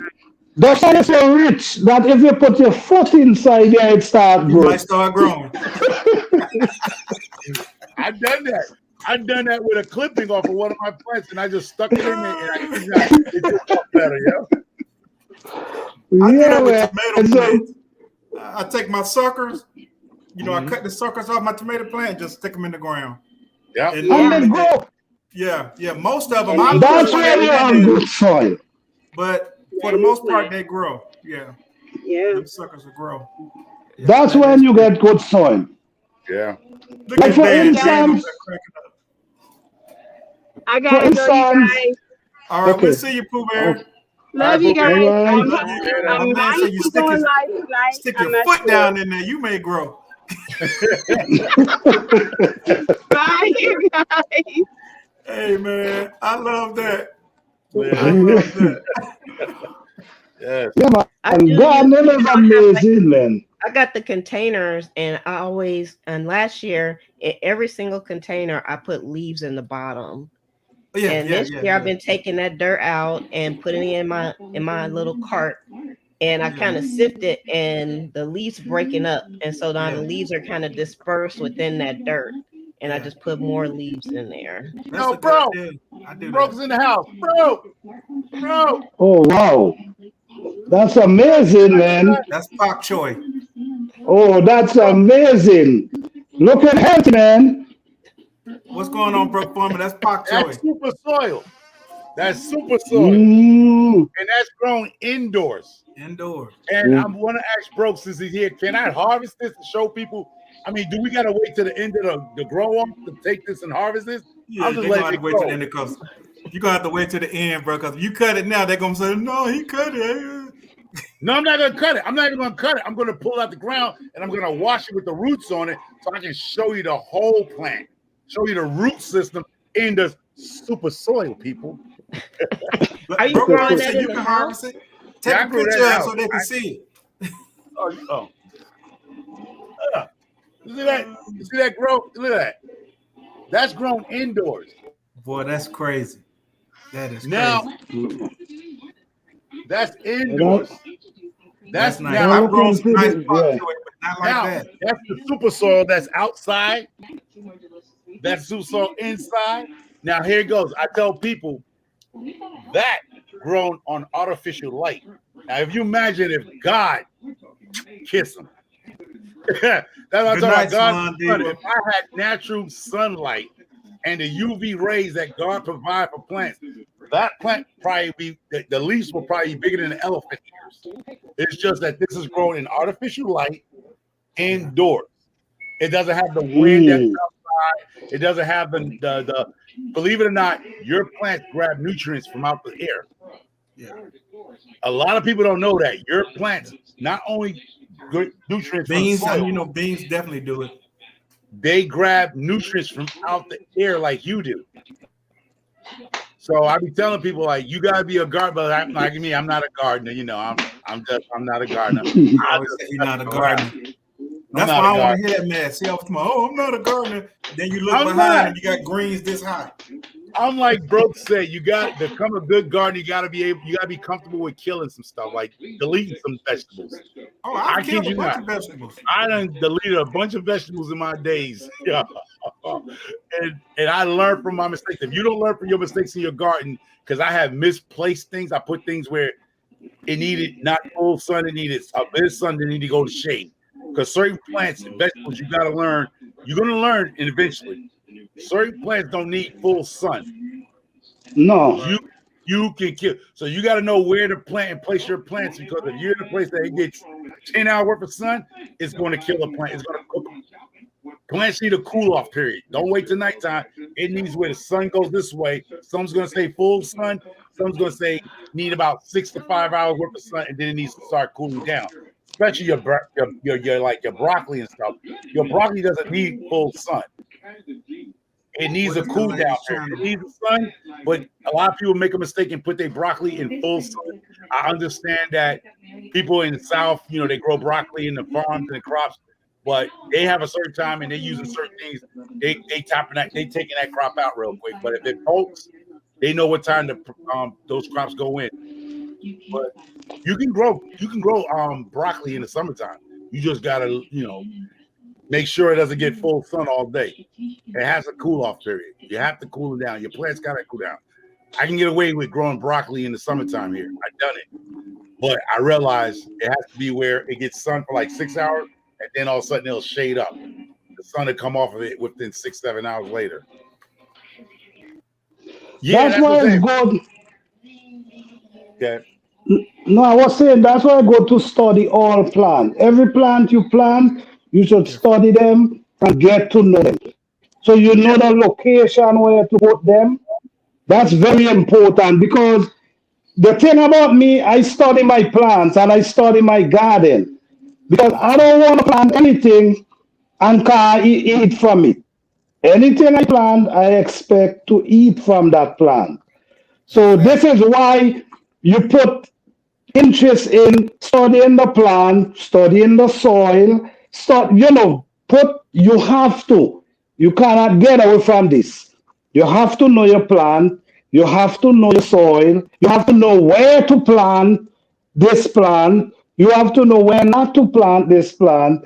And you could be a real great gardener within 1 or 2 years. We have a lot of new gardeners coming who interested, but the step is know your plants, know your soil, know your location, where you want to plant everything. If you're doing in-ground gardening, you should have a drainage. You should have an area, especially on a slope. You should have an area that takes the water away from running through your garden. because I do in-ground gardening and I had us to do the drainage because guess what? The water keep washing away my super soil. So I had, you know what I'm saying? So I had us to do my drainage to direct the water from around my garden so my soil can remain because the water will wash away anything you put around the plant if you allow them. You know what I'm saying? Yeah. Yeah. And most people don't know, like my garden is on a slight slope. Like up against the house, it's flat. But that first bed, it drains pretty, it doesn't hold water. Like it's that's why I put like tomatoes, everything get they fill. You know what I mean? As far as when I got a irrigation system I put in my garden. Everything gets its fill, but that water comes out and it starts going downhill. And so my garden is at a slight slope going down, and it goes into the next garden. Even though I turn the water up on top, it's still sucking it up from the bottom. And it slopes it has a slight slope all the way down. And you know, some people may look at my garden and think it's flat. It's not flat. You know what I'm saying? So I like that because I know I got good drainage. It's nothing just sitting there in puddles of water. Yeah. Now on the bottom of that, like, and that's a good way of thinking. So now, if you have that good soil, like corn loves water, corn drink. So if you have that type of slope that you know the water goes that way, and if it's in the sun, that's a good area to actually put corn. But corn takes up a lot of water. Yeah. Plants. So if you have a slope, do not put your corn on top of the slope. Put your corn on the bottom of that slope. The corn drinks a lot of water. Trust what I tell you. I agree with you. I thought about putting my watermelons down there. That too. Because the second bed from the house, I had watermelon and cantaloupes growing, and I had success. You know what I'm saying? Because the melons was growing slightly downhill. Then I had some melons on the side of a hill growing down, and I had success over there. But I want to try to grow some in a flat spot, a little flatter. It'll never be straight flat in my backyard. It's a slight, even though it looks flat, it's not. But I want to try to grow some melons at the lower side, at the bottom, in some of the newer beds that I have. I'm still gonna grow them on the hill because the melons like that hill. You know what I'm saying? They sprawl out. And yes, love notes. Yes, you're true. A lot of water. And this is where what man would say that you have to know the plants because some plants you cannot water the same way the other water. Some takes a lot of water, some takes less water. So a lot of times people go out there with that water hose and they'll hose in a certain area, and that plant is not getting enough water and they'll die on you. Yeah. Or it gets too much water. So you have to know what's a heavy feeder and a light feeder. It doesn't take as a moderate water to a heavy water. So you got to know those plants. So when you actually start growing as a gardener, it's great to throw seeds in the ground, but you have to know if that plant takes a lot of water or it takes moderate water or less water. Because some plants don't need water at all. They'll just take the natural moisture out the air and do fine. Then you have some that don't need a lot of water. You might have to water every 4 days. You might have to buy water. Then you have one you got to go out there every 2 days and water. It depends on the water factors of your plant that you're growing or vegetables. Like watermelons and cantaloupes takes a lot of water. Oh yeah, corn takes a lot of water. I had some good cantaloupes last year. Good cantaloupe. But you know that good thing. I do in-ground garden and I do not wet them. Yeah. I do not wet those plants. My father teach me a long time ago. Because he had plenty land, so we used to be planting food. So when he say plant them deep, plant your plant deep. So when you plant them deep, your plant could survive 2 to 3 weeks without water, even in rain. Because the thing about that is the sun, when the sun penetrates the surface, so it would not hit that deep within that time. So if you have them deep, it could survive without water. But if you just have it on the surface, the sun will dry out the surface and damage the root.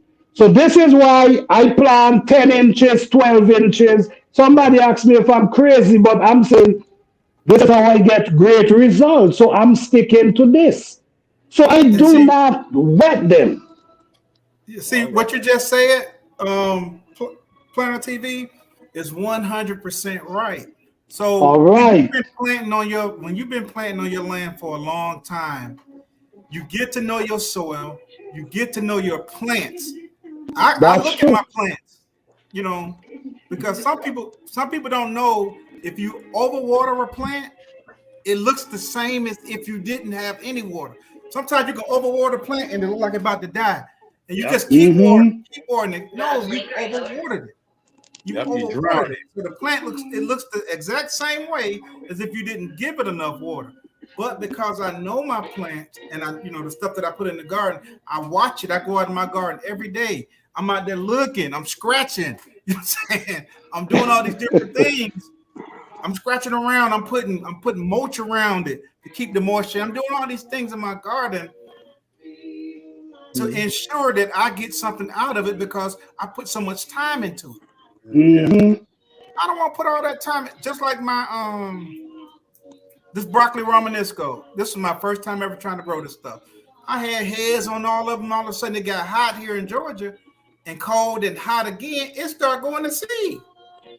Now I've been growing this thing since last year. You know what I'm saying? I'm going to Yeah. harvest that one.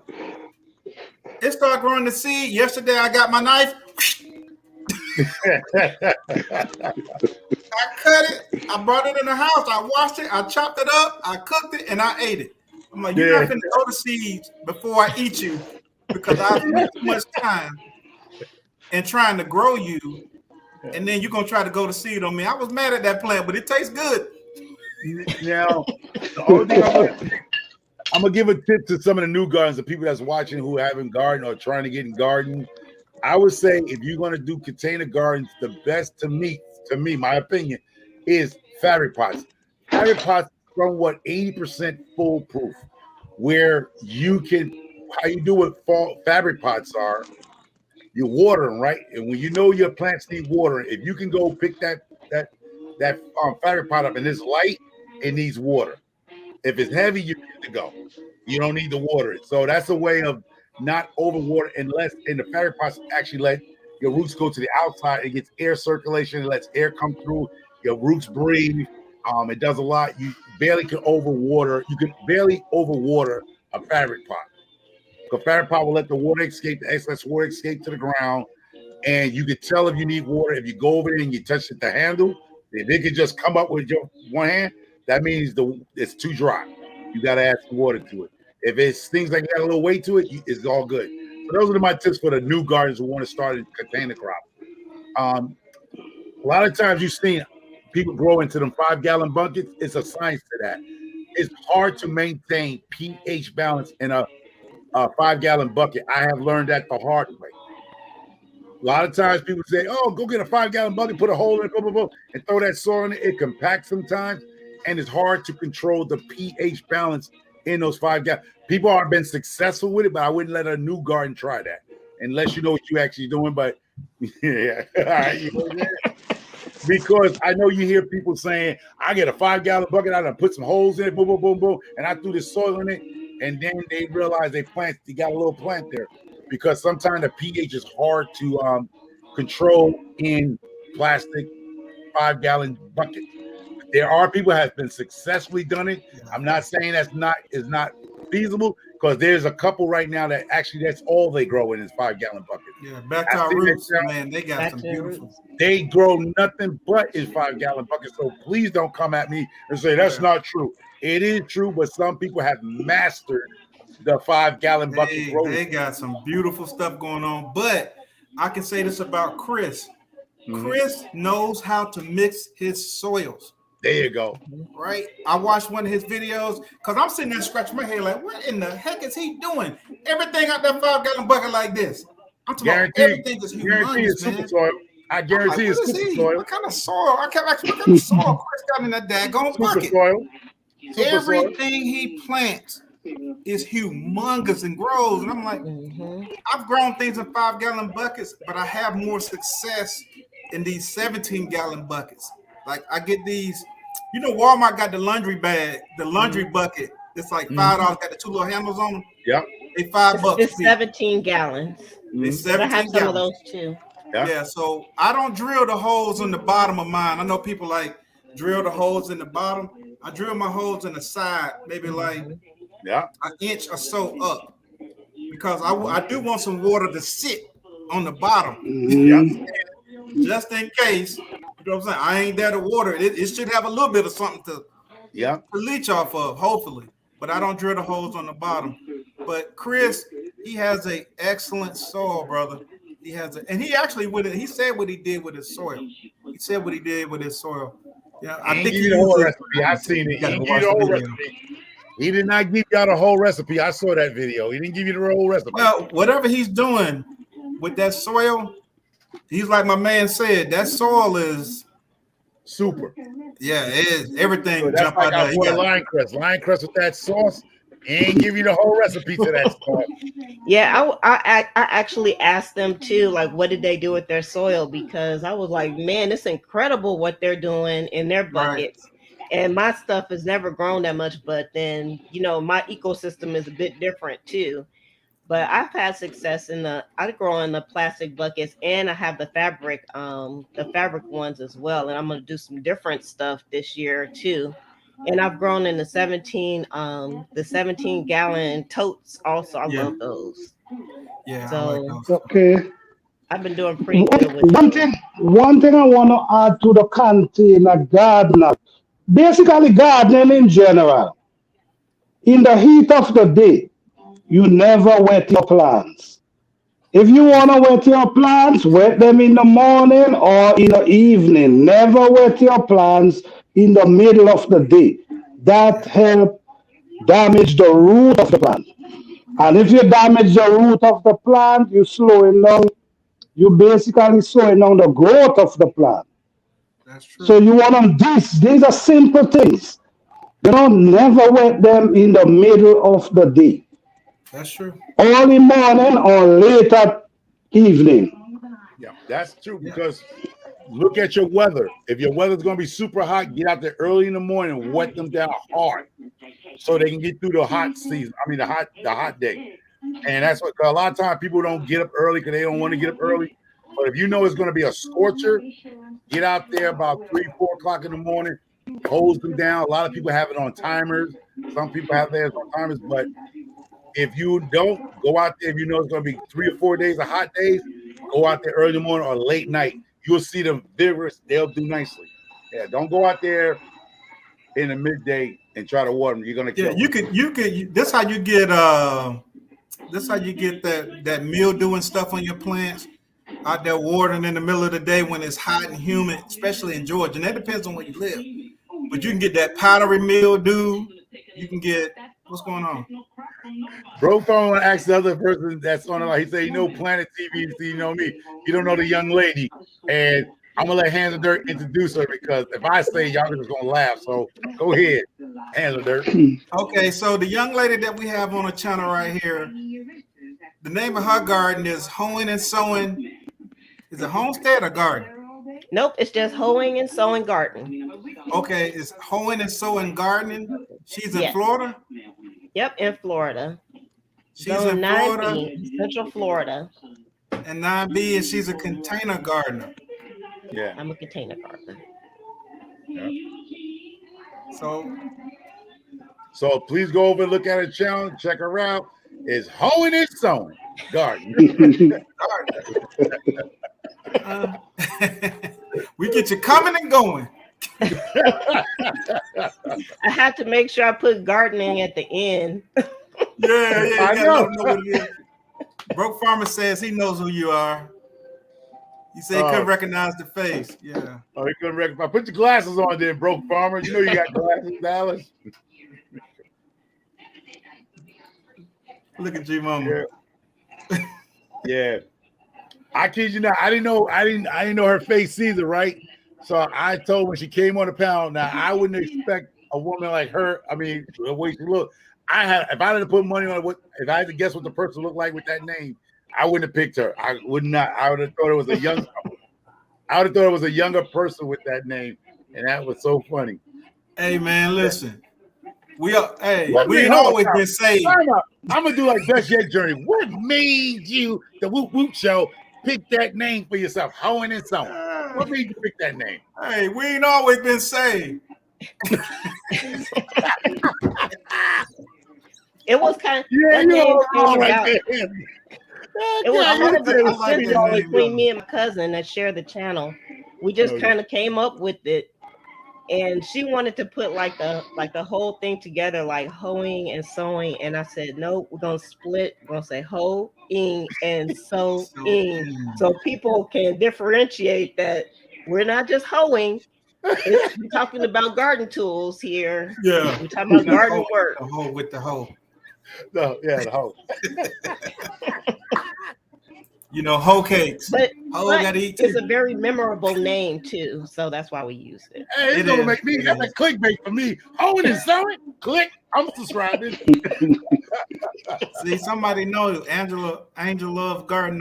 Her name, her channel used to be Lazy Liz. Yeah, the channel used to be the Lazy Liz Life, and then we changed it because I felt like the name was just about me, but our channel was for me and my sisters to share the gardens together. So no, I don't have Asian pears. If I can find an Asian pear tree, trust me, it'll be out there, because that's gonna be the new change coming into Micro Farmer, since you done put me out there on Front Street. Where Doris Jean J Wilkes. Yeah, because I have a front yard which is high with some oak trees, but the oak trees are sitting on top of the wall. And I'm thinking, instead of using that space for nothing, I was thinking about putting some fruit trees right in front of them, where they'll catch the sun and in the shade at the same time, but the sun's gonna hit them full throttle. Because I'm thinking about putting some more fruit trees out there, because I realize the world might be going the wrong way, and I realize I'm gonna put things out there for other people to steal in the front yard. So if they get hungry and they want to steal and loot, they can steal the fruits off the trees and take the callaloo and everything else I got going out in the front yard. But what's behind my fence, you can't have that. Let me give a shout out.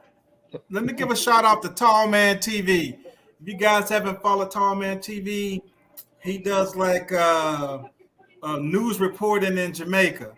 So you guys go make sure you check out my man Tall Man TV. Want to make sure everybody get a shout out. And then my man right here, Planner TV. If you see that man out in that garden with that machete, yeah. Yeah, you got that machete. Hey, I was watching your channel one time. I was watching him, and you was doing something. I said, what is he finna do with that machete? That man went to.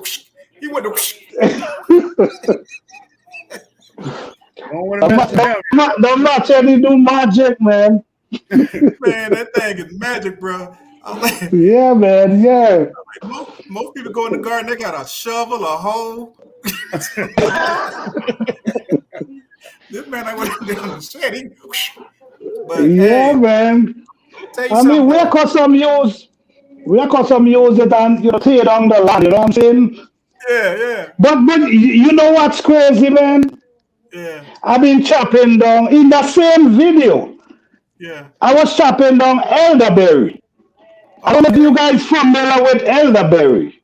Yeah, I was chopping down elderberry and never know. For years, I never know there was elderberry until this year. So now I plant I have so much. I planted 18 holes of elderberry last week. Wow. You know what I'm saying? So much seeds goes up.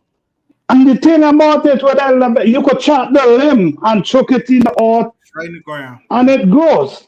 Yeah. You know what I'm saying? So that's the next thing too, man. In the garden, you guys have a lot of stuff in the garden that you don't even realize.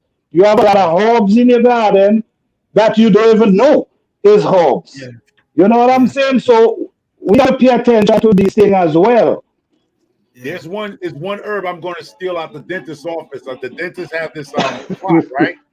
And kid you not, they have a whole thing of wild lettuce. Wild lettuce. If you do the research on wild lettuce, it's actually a painkiller. and it's sitting there just growing crazy in their parking lot. And then, they got a dirt area.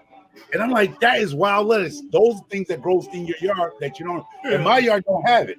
So I'm going to bring some wild lettuce in a container. I'm going to dig it up when they close. I'm going to go, they're going to see potholes. They come back and say, I'm still the wild lettuce. I'll put them in there.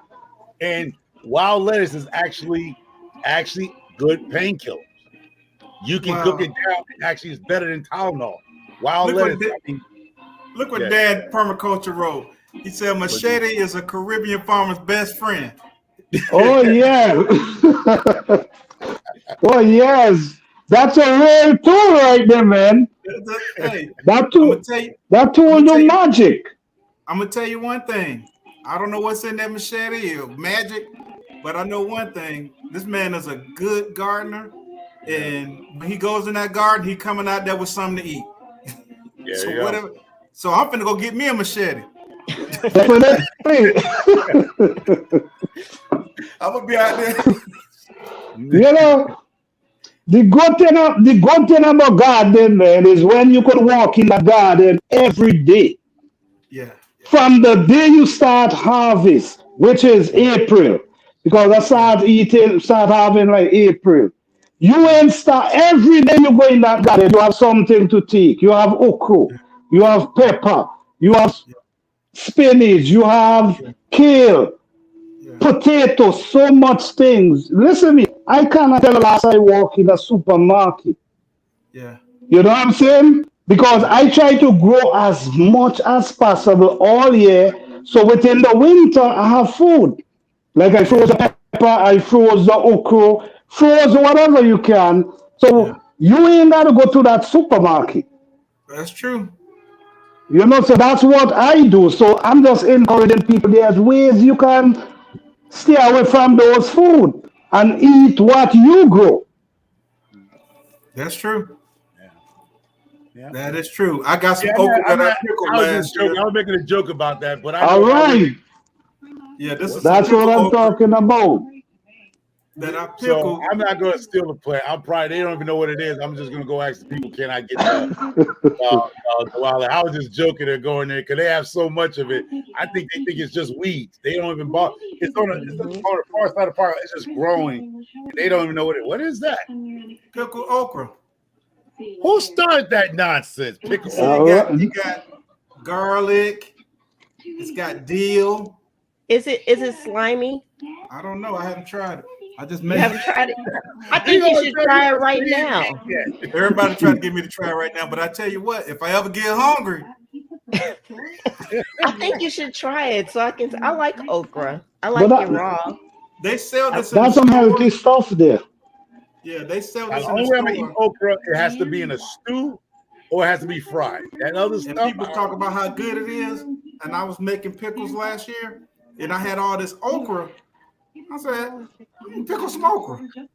So I pickled some, and And now it's time to try some.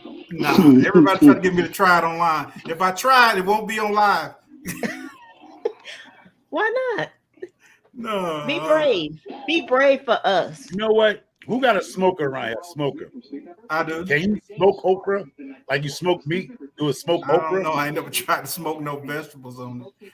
Yeah, but I put a pork shoulder on that thing and like, smoke could it you to grill okra? Could you actually grill or smoke okra? I've never tried that. I mean, you can. You probably put things on the grill like vegetables. You put vegetables on the grill. No, I'll put it on the grill, but you talking about? Yeah, you definitely can. Yeah. Like a smoker or something, and actually actually cook it.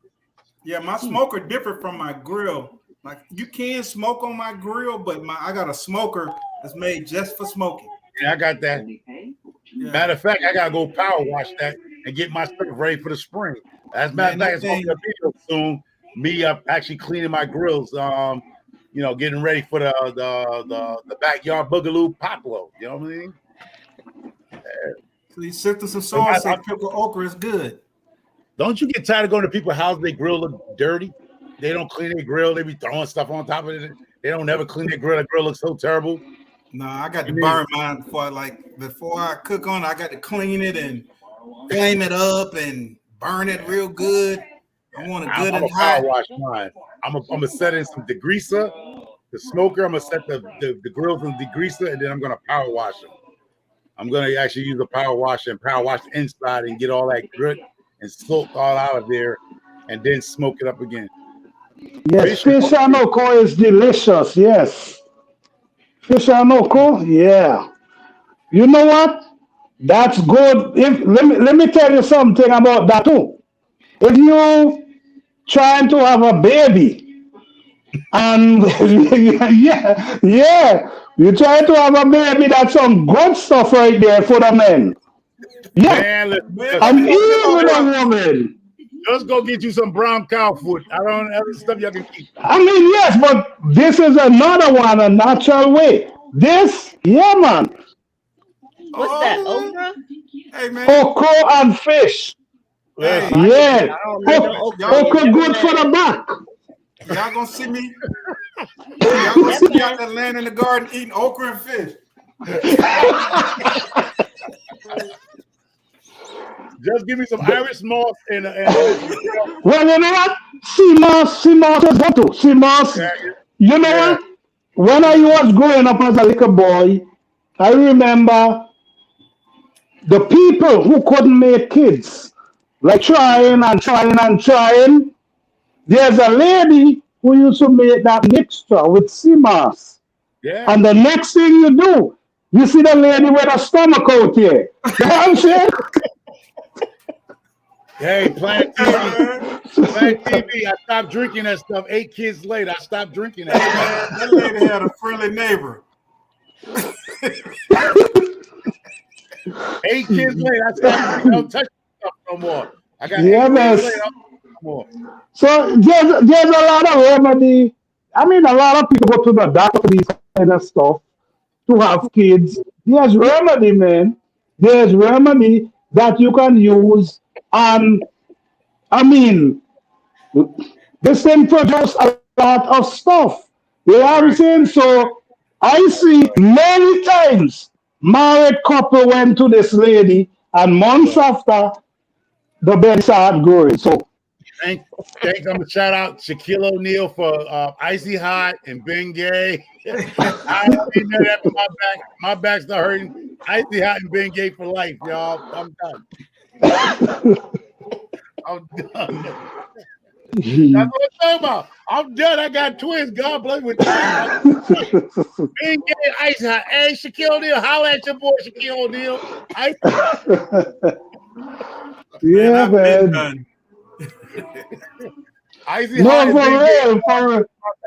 This, I'm not joking, not because I'm laughing. This is dead serious. I know. Married couple who've been trying. Nothing happening from the time they start to get that sea moss. Things start changing. They better stand on their head. You know what? For the men, the wife gonna love you more. I guarantee you that. So look into it. Hey, baby. Do your own research. Do your own research. And 2 bags of okra.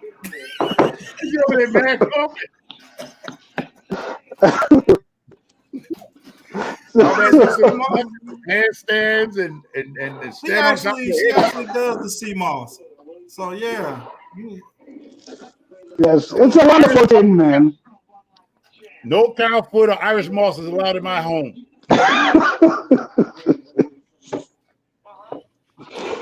So if you not going to have kids, kind of stay away from the sea moss. I'm telling you. Yeah. It rocks. I know it. I'm telling you. I believe you. Yeah, it really Bobby rocks. Wilson. Is that how y'all do it out there in Texas, Bobby? Texas, they probably ride horseback or something.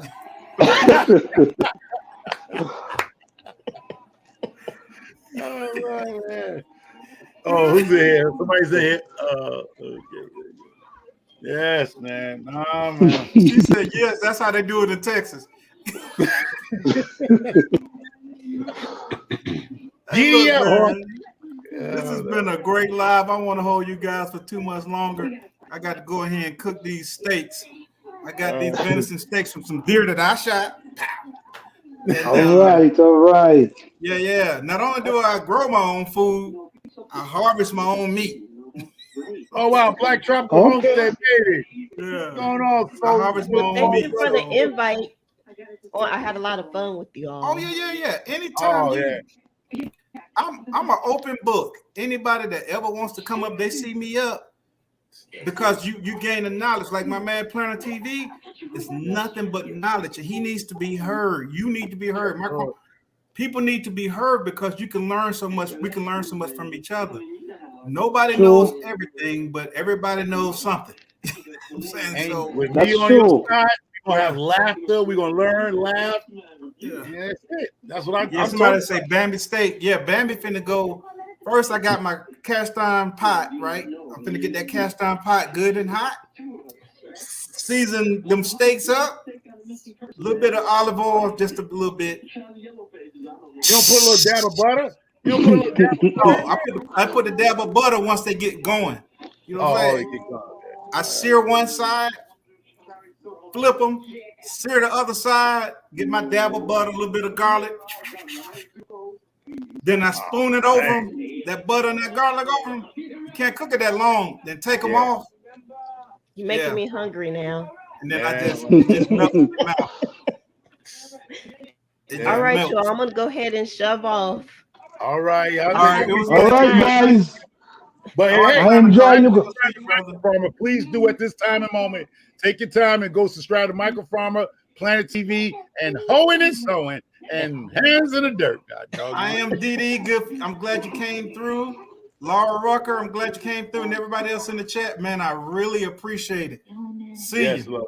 Yep. See you. All right. All right, man. Yeah, man, that was a good live, bro. Hold on, let me end it.